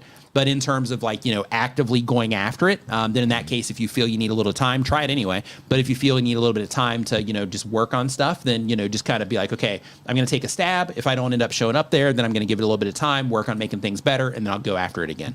But, just consistently going after it, and also making sure that when you're going for things for SEO, and if you're going to try to use SEO to bring in most of the traffic for your channel, keep in mind that your videos that are optimized for search will still get recommended on YouTube. So you can still get the traffic there. So the best approach is to double dip. And what I mean by that, make sure that you have it optimized with keywords or keyword phrases, but also make sure that you are being compelling in some way, to where if somebody were to log onto YouTube, as long as your content type supports this, if somebody were to log onto YouTube and they weren't expecting to watch your content, to where you'd still be able to compete there too, in terms of grabbing people's attention and then pulling them in based on the topic and how you've optimized everything there too. So that's the best approach. So then you can fully take advantage of, of all the traffic sources on YouTube instead of just focusing on the one. But another thing that you want to make sure that you're doing, if you want to really get into YouTube search, is you also want to make sure that you're not just looking at YouTube search, because that's a part of it, but videos also show up in Google, and they show up in Yahoo, and they show up in Bing. So because of that, you also want to make sure that you are looking there as well. And you're like, okay, if I'm going to be going for this, if I'm going to be optimizing something for search, I want that YouTube traffic, but I can also get a substantial amount of traffic from Google if I can compete there. So then what you do there is you do the same exact thing, and you look, okay, how are they presenting this? You click into the video, how they enjoying this, blah, blah, blah, because the same rules kind of apply there, to where if somebody, is clicking on that a lot and they're going in and they're staying on page, then in that particular case, then, you can end up staying in good results in Google too. So, make sure that you're doing those things. I would also get some other social backlinks coming in, like on Twitter. I would get some backlinks coming in from Pinterest to make sure that you're sharing your videos over there too, for the ones that you're targeting for search, just because of a couple of things. One, is that it is a backlink. Two, is that those can also show up in Google. So like, let's say, for example, that you optimize something for YouTube search, and then you've done the homework on it, and you're like, okay, so this is something I think I can compete for on YouTube. This is also something that I think I can compete for here on Google. So I'll have my video result possibly showing up there. But if I also share this over to Pinterest, because Pinterest is an authority site. If I share this over to Pinterest and I also optimize this, then my Pinterest post can also it has the potential to also show up in Google search results too. And then by doing that, you're basically fully leveraging YouTube search through, not just YouTube, but also through the other, search engines as well. And by doing that, you're giving yourself, the best possible shot. But really, when you focus on, on competing against the other videos for there, that'll get you farther than just focusing on like using the right words in your titles and descriptions, right? So I would go and make sure that you are really analyzing the competition that you're going to be competing with, because if you feel you can't compete, then in that case, it's going to be harder to get traffic from search. But a huge win when it comes to YouTube search is that it's extremely stable traffic. So basically, if you can get, videos positioned well in search, like they can just bring you views for years and years to come. Recommendations can too, but recommendations are like this, right? They fluctuate wildly. But when it comes to YouTube search, it's usually relatively consistent. You have one, maybe two. Yeah, I see him right here. I see one. Arthur. Author says, is there a way to target everyone while in one industry, like making shorts to appeal to everyone while staying in context of an industry? So the idea is that, let's say that you have a niche or an industry that you're serving with your content, is when you're coming up with video ideas, either for long form content or for shorts, you want to just make sure that that short or that long form video would be something that would be of importance to as many people within that industry as possible. So it's the whole thing is like going broad with it, right? So when you talk about things within an industry, like let's say me, for example, right? Because you watch my videos. So if I talk about live streaming on my channel, those videos can still do okay over time and, all of that, but not everybody live streams. So because of that, that isolates or excludes a large percentage of my viewership, because I'm talking about the live streaming stuff where it's only, a small percentage of people that actually live stream. So those people will still get value out of that. Maybe if those are in search, or maybe if they get recommended to people, it can also get me in front of new people that are live streamers, and I can pull them in from there. But with that, I'm kind of limiting the initial, reach I can have on that, because I'm isolating a lot of the people that are regularly interacting with my content. Whereas if I talk about a video about getting views, that applies to everybody. Right? So if I make a video about getting views and I talk about this new way to, you can get views on YouTube, then a lot of people are going to click on that video, because they're going to be like, oh, hey, Nick, found something that either YouTube has a new feature or, something like that, or Nick found like another way that we can get more views on our videos. So let's click on it and see what Nick has to say. Right? So within that one, it's more broad within my industry versus just talking about live streaming, which is a section of my industry, or a smaller amount of people within my industry. So hopefully that makes sense. So you want to do that same thing for you, is you want to be like, okay, these are the topics that I can talk about that are going to, probably exclude some people because it's very specific information for specific groups of people within my industry. And then these are things that I can talk about that will resonate with, anybody within my industry. And then if you want to grow the fastest, then you focus on making as many videos as you possibly can for those larger groups of people within your industry. And then once you get all those videos out of the way, then you start, trying to nail people on the very specific things. Also, back on the search thing as well that we were talking about earlier, one thing I forgot to mention is also when you are doing your keyword research, another really cool tool is called Answer the Public. Oh, yeah. One thing that's cool about that is if you're like, hey, I just want to put up a bunch of videos to help people solve, a lot of problems around this specific thing. One of the things that you can do is use, like Answer the Public, and it shows you just lists of all of the questions that people ask around a very specific topic, and you just get to work on making videos for all of those things. And then by doing that, you create this large amount of content that is, to where no matter what somebody looks for within that particular, niche, they're going to end up running into you somewhere. Dee, will you cover this for just a second while I step away? I will really cover quick? this. Go ahead and step away. I'm going to take some questions from the chat that came in earlier. That should be pretty simple to cover here. So one of them is from Dom Does Edits, and Dom Does Edits asks, What's something that makes people want to stay and watch the video or short? That's actually a really good question. So when it comes to thinking about why people are going to stay and watch your video, excuse me, it needs to be valuable to them in some way. And value can come in, in various different ways. It can come through education. It can come through entertainment. It can come through motivation. It can just be something that holds your attention, something soothing that makes you feel emotional. But you have to provide some sort of value to the person that's watching your video. Now, when it comes to editing, there are certain things that you can do to edit your video to hold their attention a little bit longer. You can Google for what a pattern interrupt is. There's certain editing techniques that you can do, every so often you can change things up or move things around to kind of reset the viewer's attention. You can also just not waste their time. Put yourself in the shoes of the person watching the video and think about why they're clicking on the video in the first place, why they want to watch the video, and think about, okay, if I'm this person and I click on the video, do I want to sit through somebody thanking me for watching and leaving a comment? Don't forget to subscribe before you even know who the person is yet or what the value is, and wasting your time. From a viewer's perspective, I want to click on a video. I want to get the information that I clicked for. So don't waste a viewer's time. Learn how to edit. Learn about pattern interrupts. Keep an eye on your audience retention. Watch where your audience retention is having some significant dips. And through trial and error, experiment with different ways to try to reduce those dips. Don't waste the viewer's time, and provide as much value as humanly possible. Don't lollygag around. That would be the first thing that I would say in regards to getting people to continue to watch your video. But it's a process. We all have to start. And if you're new to YouTube, if you're new to video editing, even if you're not new to video editing, so I've known how to edit video for, well, my God, how long do you think I've been editing video? 30 years. It's been a while. It's been a while. Yeah, like it's been a while. But editing for YouTube, editing for retention, to keep people watching longer, like that's a whole nother form of video editing. Just because you can technically use the software or use the app doesn't mean that you can keep people watching for a long period of time. The way that I present that idea is that there's a huge difference between cutting a video and editing a video. Yes. Like anybody can cut a video. Like you could probably train like a monkey literally to cut a video. But when it comes to editing a video, like you're just being more intentional. You're like really thinking through like, how are they going to enjoy this? Is there anything that I'm doing that's monotonous that I need to kind of change things up or like whatever? Yeah. So it's just that difference. Yeah. Right now there's a lot of people making videos and they're talking about retention editing. And the retention editing, go watch it when this stream is over. Go Google for retention editing. And I'm not saying you have to do that, because some people are saying that it's time to move away from that. So we started off with kind of a slower pace editing, and things got really crazy and really fast paced. That's retention editing.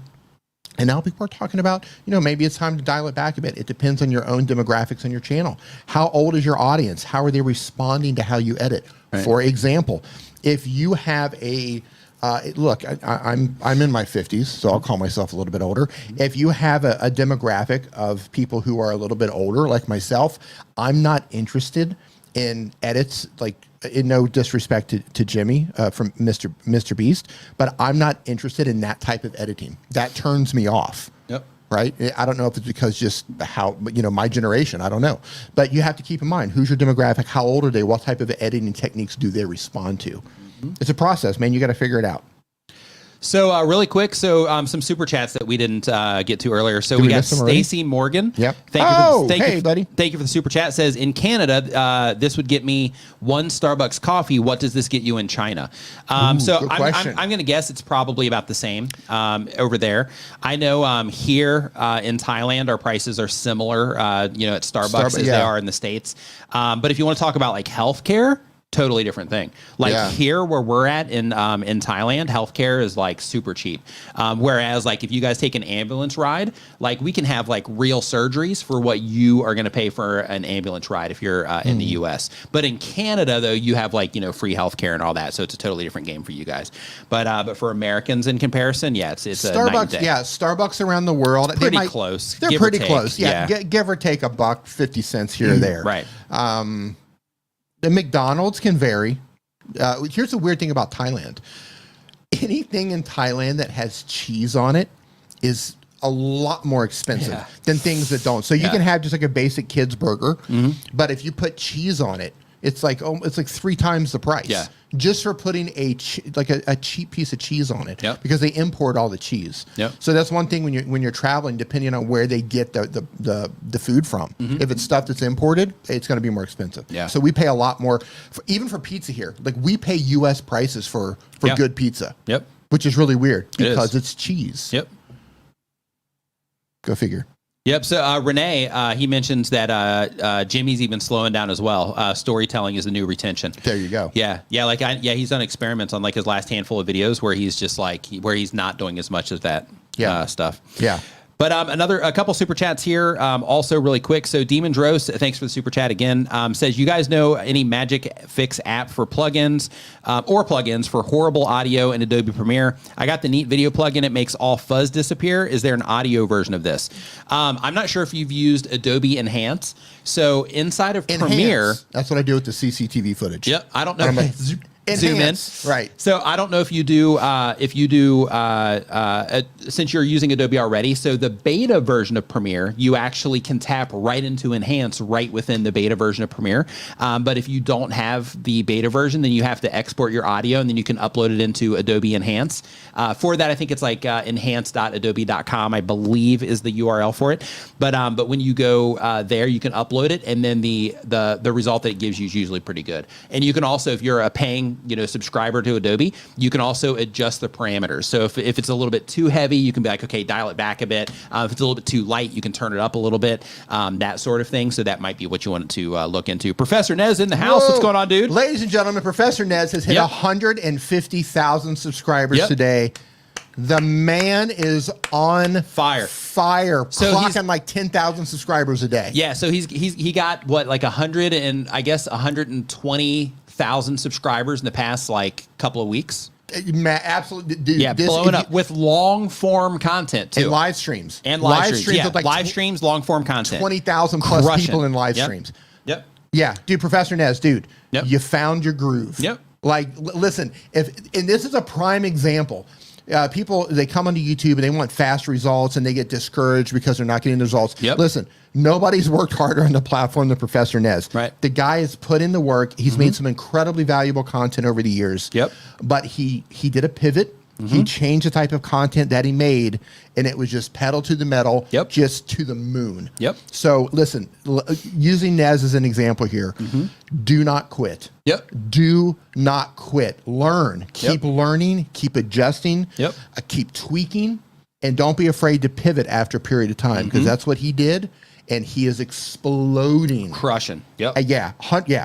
Yep. Literally, so what he's doing, just so everybody knows, so what he's doing is basically he hopped on trending topics. So like the whole thing, I'm sure you've heard about people writing trends and things like that. Here's another one. He says, "Keep going. I'm a 10-year overnight success." Right. Exactly. Yep, that's how it works. A 10-year overnight success. 100%, man. But basically, what he's doing is writing trends or trend jacking. There's a bunch of different ways to explain the same idea, but basically topics. He's that. So basically, he started talking about certain things, and then basically when those things started getting big, not bigger in the news, but when like a certain event happened, he just doubled down on making content for that, and people came in and started really enjoying it. And he was able to deliver the content. He was able to package it up in a way that people would identify it was about that. He was able to compel them to click, and then when they came in through his presentation and all that, he was able to capture their attention and then just continually deliver content. In addition to that, he also didn't just like publish that one, close it down afterwards and be like, wow, that was incredible. He followed it up with another one, and then another one and another one. And basically, as soon as he started getting that result, he put the pedal to the floor and dialed that thing up to a 10. Now he's publishing like all the time, and he's fully capitalizing on this moment. And if he stays at this rate, he's going to beat me to 1 million subscribers. Yeah, so he's going to beat you to 2 million subscribers. Yeah, right. So and here's something, just crushing. Absolutely love it. Keep in mind too. So he made the pivot, and he has the experience. Like he put in the work. He put in the work. He's dialed in. It looks great. He sounds great. He's a phenomenal communicator. Phenomenal communicator. Yeah. So he's put in the work. Yeah, he's literally a professor. Yeah, yeah, he's put in the work. So when that pivot happened, he checked all the boxes in regards to the skill, and when the topics matched up with the skill, the timing was right. Bob's your uncle. Right. We literally have an uncle named Bob. We by do, the way. actually. Yeah, it's kind of funny. I never thought of it. Anyway, Professor Nez, brother. Yeah, dude, congratulations, dude. Congratulations, High five, man. fist bump to you. If we had my clapping song in here, I would have played it for you already. Yep. Yeah, he said over 100,000 hours of blood, sweat, and tears. Okay, yeah, Yep. just let this sink in for those of you wanting quick results. Yep. Yeah. Yeah, he is. He's gonna hit 1 million subscribers this year. At this rate, probably within a couple In the months. next few months, Yeah, yeah. the next couple months, he's going to hit 1 million subscribers, and the amount of views that he's coming in, I would imagine your AdSense is pretty significant as well. And I haven't been able to get into your live streams yet due to time zone differences, but I would wager you're getting some super chats coming in, so your income is probably increased significantly with this sort of. Can you imagine these live streams of 20,000 people? Oh, it'd be nuts. Absolutely nuts. Wow. Yeah, it'd be super fun. Anyway, proud of you, man. Yep. Nice work, Yep, dude. Keep it up. You deserve it. Yeah, you found your thing, man. Ride that until the wheels fall off. Till the wheels fall off. Yep. Yep. Put your pedal to the metal and the thing to the floor. That's right. In the words Love of the it. great, Yes. Sally Yes. Fields. Yep. All right. So Swamp Sniper is our next question here. Thanks for the super chat. Says, in my long-form story-based content, do automatic chapters or concepts hurt my view duration? So when it comes to long-form story content, what you want to think about if you're going to use chapters is you want to think about, are these chapters going to cause people to miss very key moments of this story? If the answer is yes, then don't use them. Like, just because that particular thing is there doesn't mean that you have to, use it if you think that it's something that could distract viewers from, following the story that you have. However, if your story's broken up into sections and they can jump to different sections and come in and enjoy that, and it creates a better viewer experience, then in that particular case, it's going to work to your benefit. But if it does cause, if it does cause them to lose place in the story because it's not broken into different sections, then in that particular case, then, it might work against you, because somebody could jump ahead in the video and then miss a lot of context for the next part of your story to really land. So because of that, what I would do specifically with your type of content, if you're doing long form story-based content, is I would look back on your videos currently with that have chapters, and you'll see the dotted lines from where those chapters are, and you'll be able to see, like, okay, is anybody leaving here? Right? And if they leave, are they skipping to another part? And then do they quickly leave that other part? If they do, then that means that your chapters might be misleading people. Or when they jump to that other part, are they sticking around there? And then if they're sticking around there, then it's then it's good to have those chapters in there. And then any of the videos where you don't have those chapters in there, look at those and just compare the retention and be like, okay, are people, watching longer? So YouTube gives us all of our, statistics for a reason.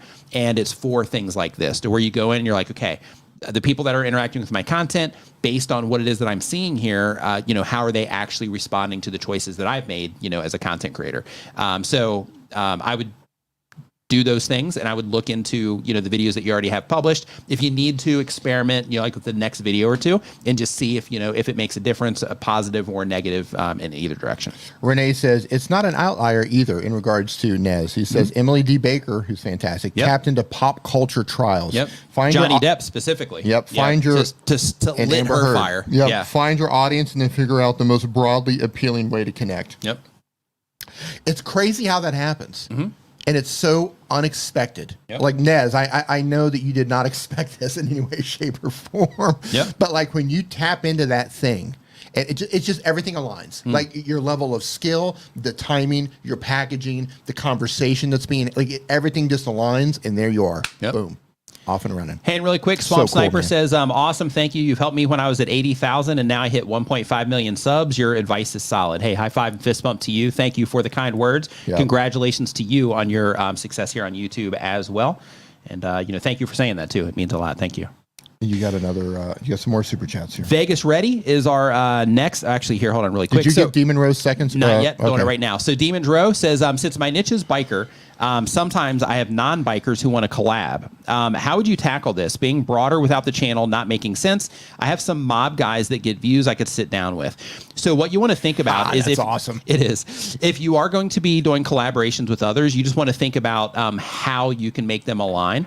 But keep in mind, like if there's just no alignment at all, then in that case I wouldn't even do it. Like maybe show up in their video or something, but I wouldn't be like, hey, make sure you go over here and subscribe and blah blah. But they could be like, hey, this is them from Demon's Row. They have a YouTube channel. The bikers blah blah. You can definitely take that approach. But another thing is if you do a collaboration and you are going to be sending traffic back and forth, use the videos as a filter. So basically, when you're putting the videos together, you don't necessarily, I mean, you do want to think about what would get the best response, but you want to think about what would get the best response for the right type of viewers that would make sense for both channels. So the video that you would do on their channel, obviously you would want to make it something about bikes so that the only people clicking on that content out of their audience would be people that are interested in bikes in some way. And then that way, when they come in and they enjoy your video, then if they do go over and subscribe to your channel, they can still enjoy that content because they've already proven that they're into bikes by clicking on, topically on the bike video on that other channel. And then the same thing goes, in the other direction. Like you make a video about, bikers and, how, if there's some connection you can make, to the mob in some way, then that, or, just to people that might find that interesting, then the same thing would apply to where you basically optimize the video from the topic level about something that the people that would align with their channel would also click on. So that would be the play if you're wanting to do it regardless. But really, I would just try to find and collaborate with channels that have the highest alignment, so that if people do go over there and they're like, hey, I'm just going to go over there just because I love this creator and I'm going to subscribe because they said to go subscribe. So that you reduce the amount of people that are not a good fit for what it is that you're doing on your channel. Let's see here. So Vegas Ready says, how many ads per video make sense and not overwhelm viewers? Like half-hour videos, 5 ads, 8 minutes, just one. So keep in mind that when it comes to your ads on your videos, YouTube isn't showing ads at every single point in your video. They're also not showing ads at every single point to every single viewer that's going through the video. So because of that, you can put, a decent amount of ads in your videos and people aren't going to see every single one. However, with that said, some people might get hit, with a decent amount of the ads. But what I've found is that when it comes to mid-roll ads, they typically don't cause, a negative experience. But one thing that I do like to add to that as a caveat is that if you are going to be adding mid-roll ads to your videos, depending on what you're doing, because I see you have Vegas Ready as your channel, so I don't know if you're like showing people stuff in Las Vegas or you're doing slot machine stuff or anything like that. But if you have other ways that you make money in your content, keep in mind that you're already risking, when people come into your video, losing them to an ad, right? So let's say you publish a video and the purpose of that video is to drive revenue in some way, not through ads, but through, like affiliate marketing or bringing attention to your own stuff or something like that. Then in that particular case, just the pre-roll is already a risk of people not coming in and you actually taking a bigger hit for just running ads on your videos anyway, for people that might have converted into the thing if you lose them there.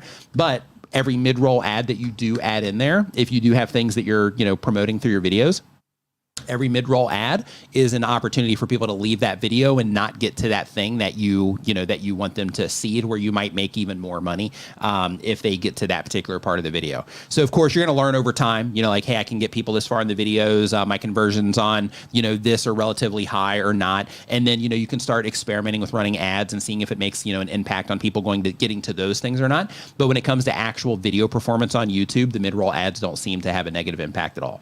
So because of that, if it's just, hey, I'm just trying to make more money from my ads, then in that case, having the mid-rolls in there is definitely a good choice. When it comes to a long video, on per video, not overwhelm.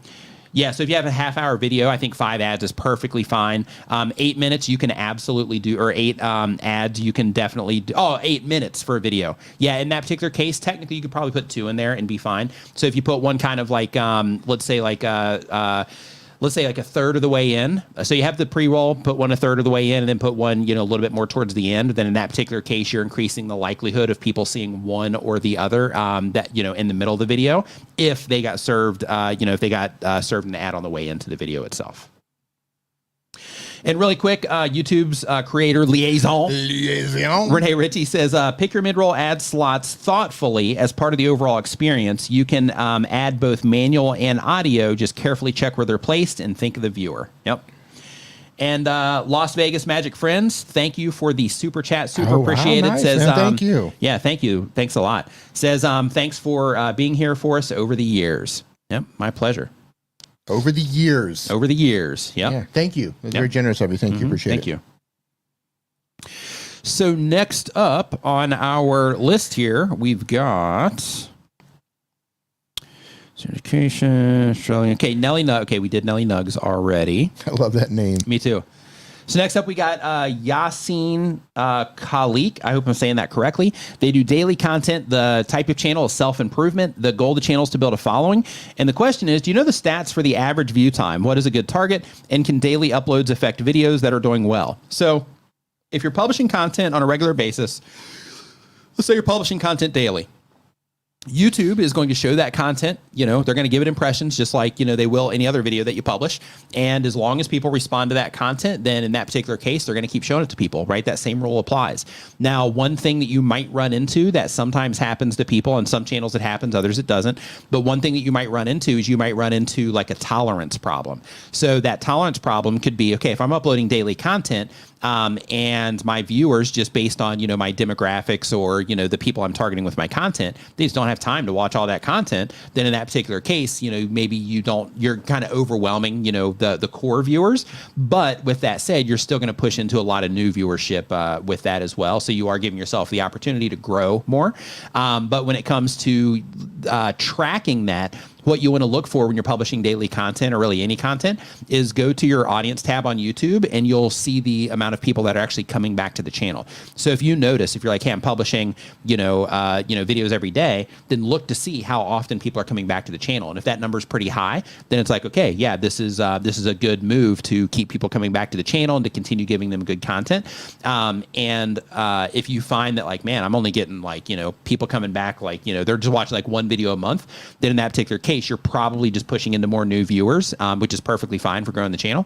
But for that daily cadence of actually bringing people back, people aren't, they wouldn't be coming back in that particular case. So use your stats for that one. But absolutely, you can, publish videos, every day if you want to.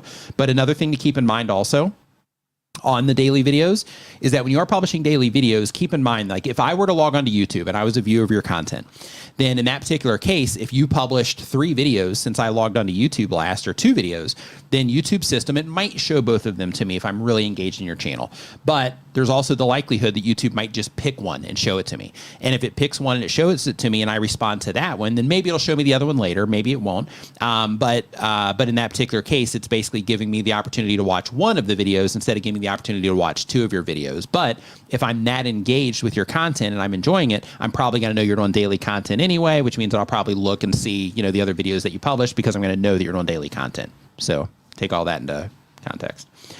And let's hear, Renee Ritchie says, think of the audience. If you're publishing news, maybe the audience will be there daily. But if the audience only comes every few days, they'll probably be choosing between your videos. Yeah, and part of that too, part of the logic there is like, and this is what I was saying about demographics, right? Like if you're reaching kids in the summer, might be different than if you're reaching like, busy professionals. Yeah.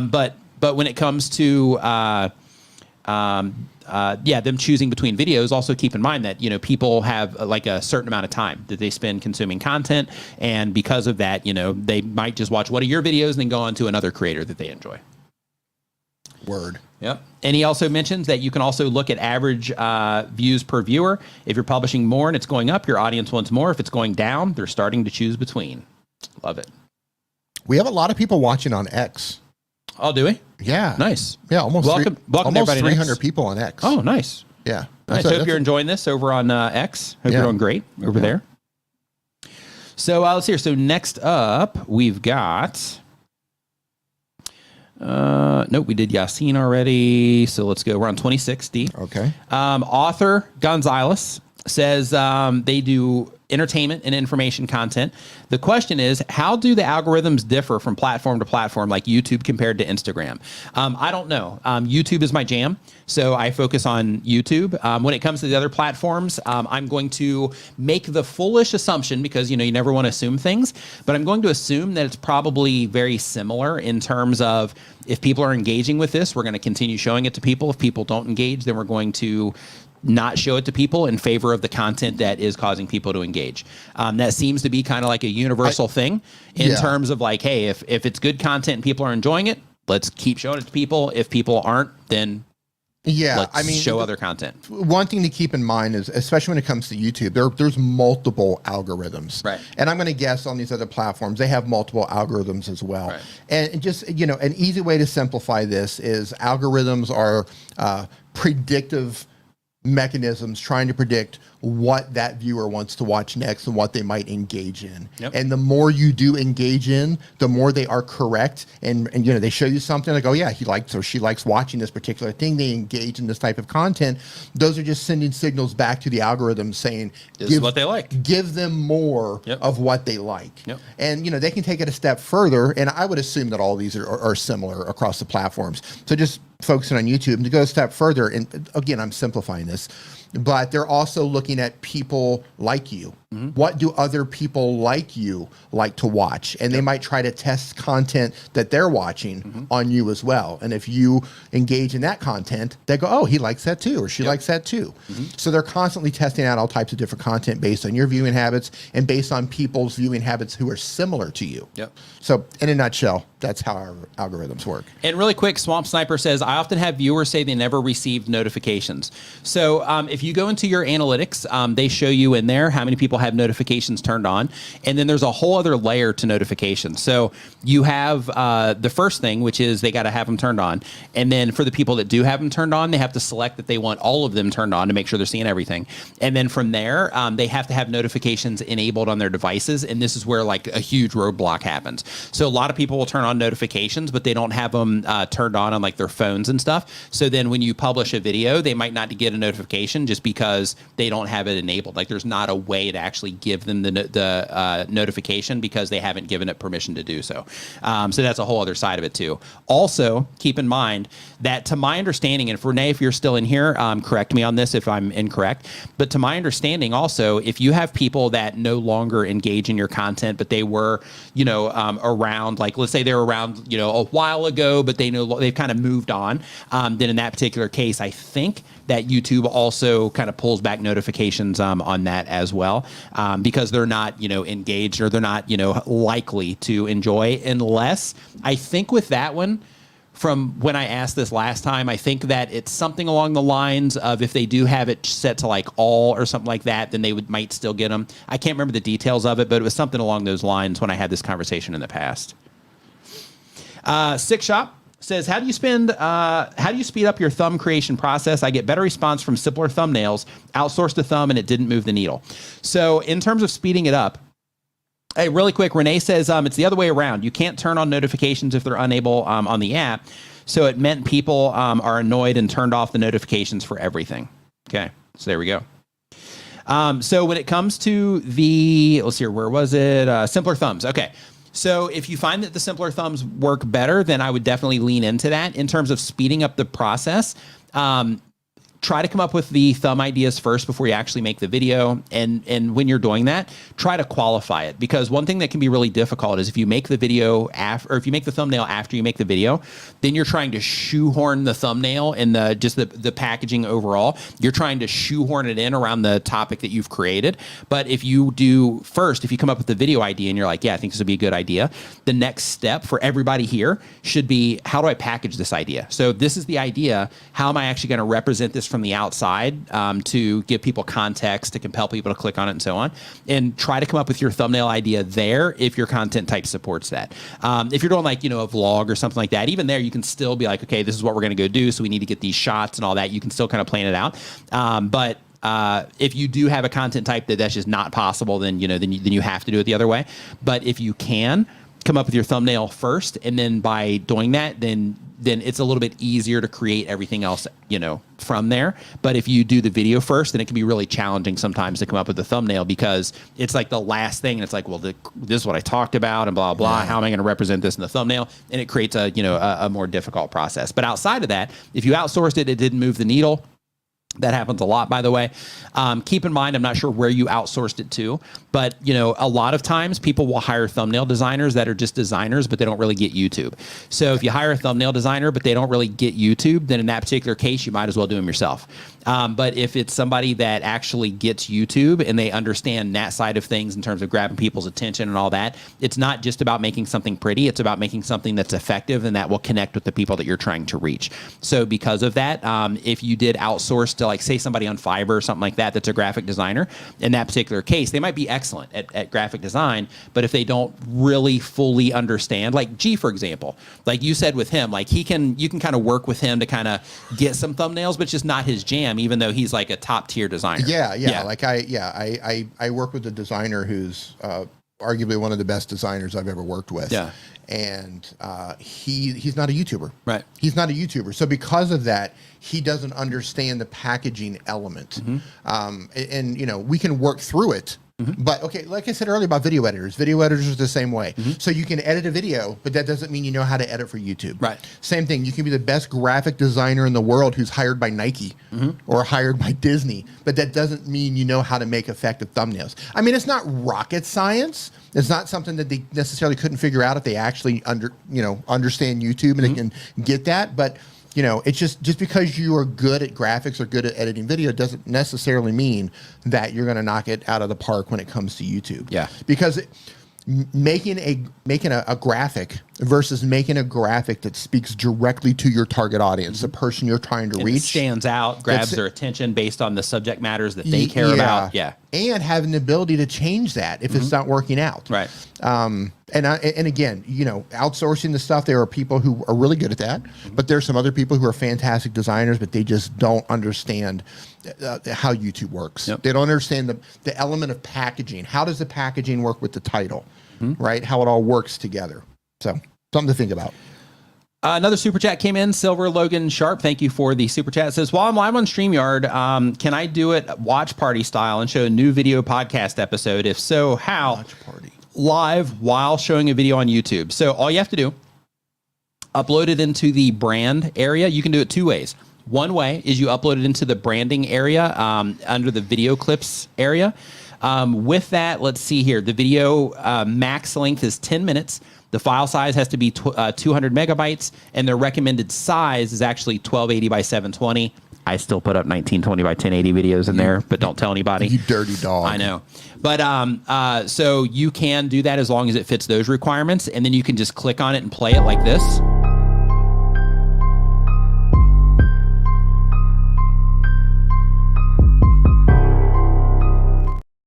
But if your video is too long in order for those qualifications, then you can screen share and then you can play it that way. And through that, you just click on present. You have the video, you know, like in another browser tab, and you click on present, and then you present that specific tab, and then you go there. You can make it full screen if you want to, and then you just hit play on it.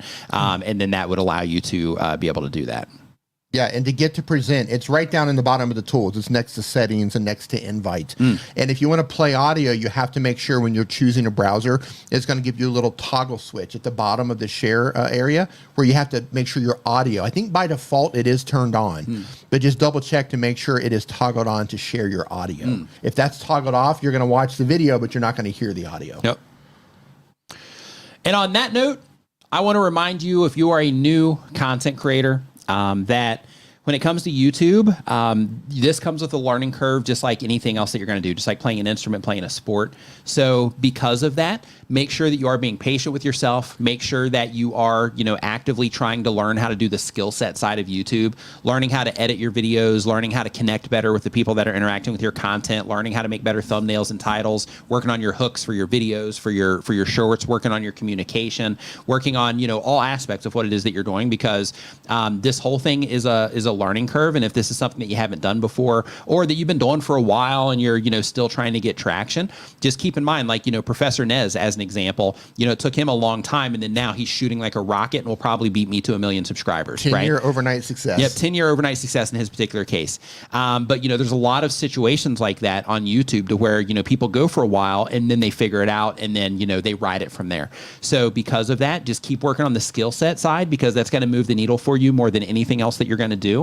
Like there's, you know, all the things to do to where, you know, all the nuanced things to where, as, you know, your viewership starts increasing, making sure that you have those in order. But I got videos about those things. But if you work on the skill set side, that's going to be the fastest way to get there. So work on the skills, work on understanding the people that you're making content for, because you're trying to reach, you know, specific people with your videos. So make sure that you work on, you know, really understanding them, and make sure that you're paying attention and being intentional with everything that you do. And if you do all those things, then you'll be fine and you'll get there. So as a quick reminder, We've got a bunch of helpful tools and resources and all that down in the description for you if you are here on YouTube. And if you're watching anywhere else, thank you for tuning in. We appreciate it. Make sure you hit the like button wherever it is that you are. And thank you so much for watching. And we hope that you got some type of value out of this. And we will see you next time. D. I want my play button. Great stream. Yep. Yep. Quick way to squeeze that in there real quick. Yeah, have a great week. Yep, have a great everybody. week. And we will see you next Saturday at 9 a.m. Eastern. Take care.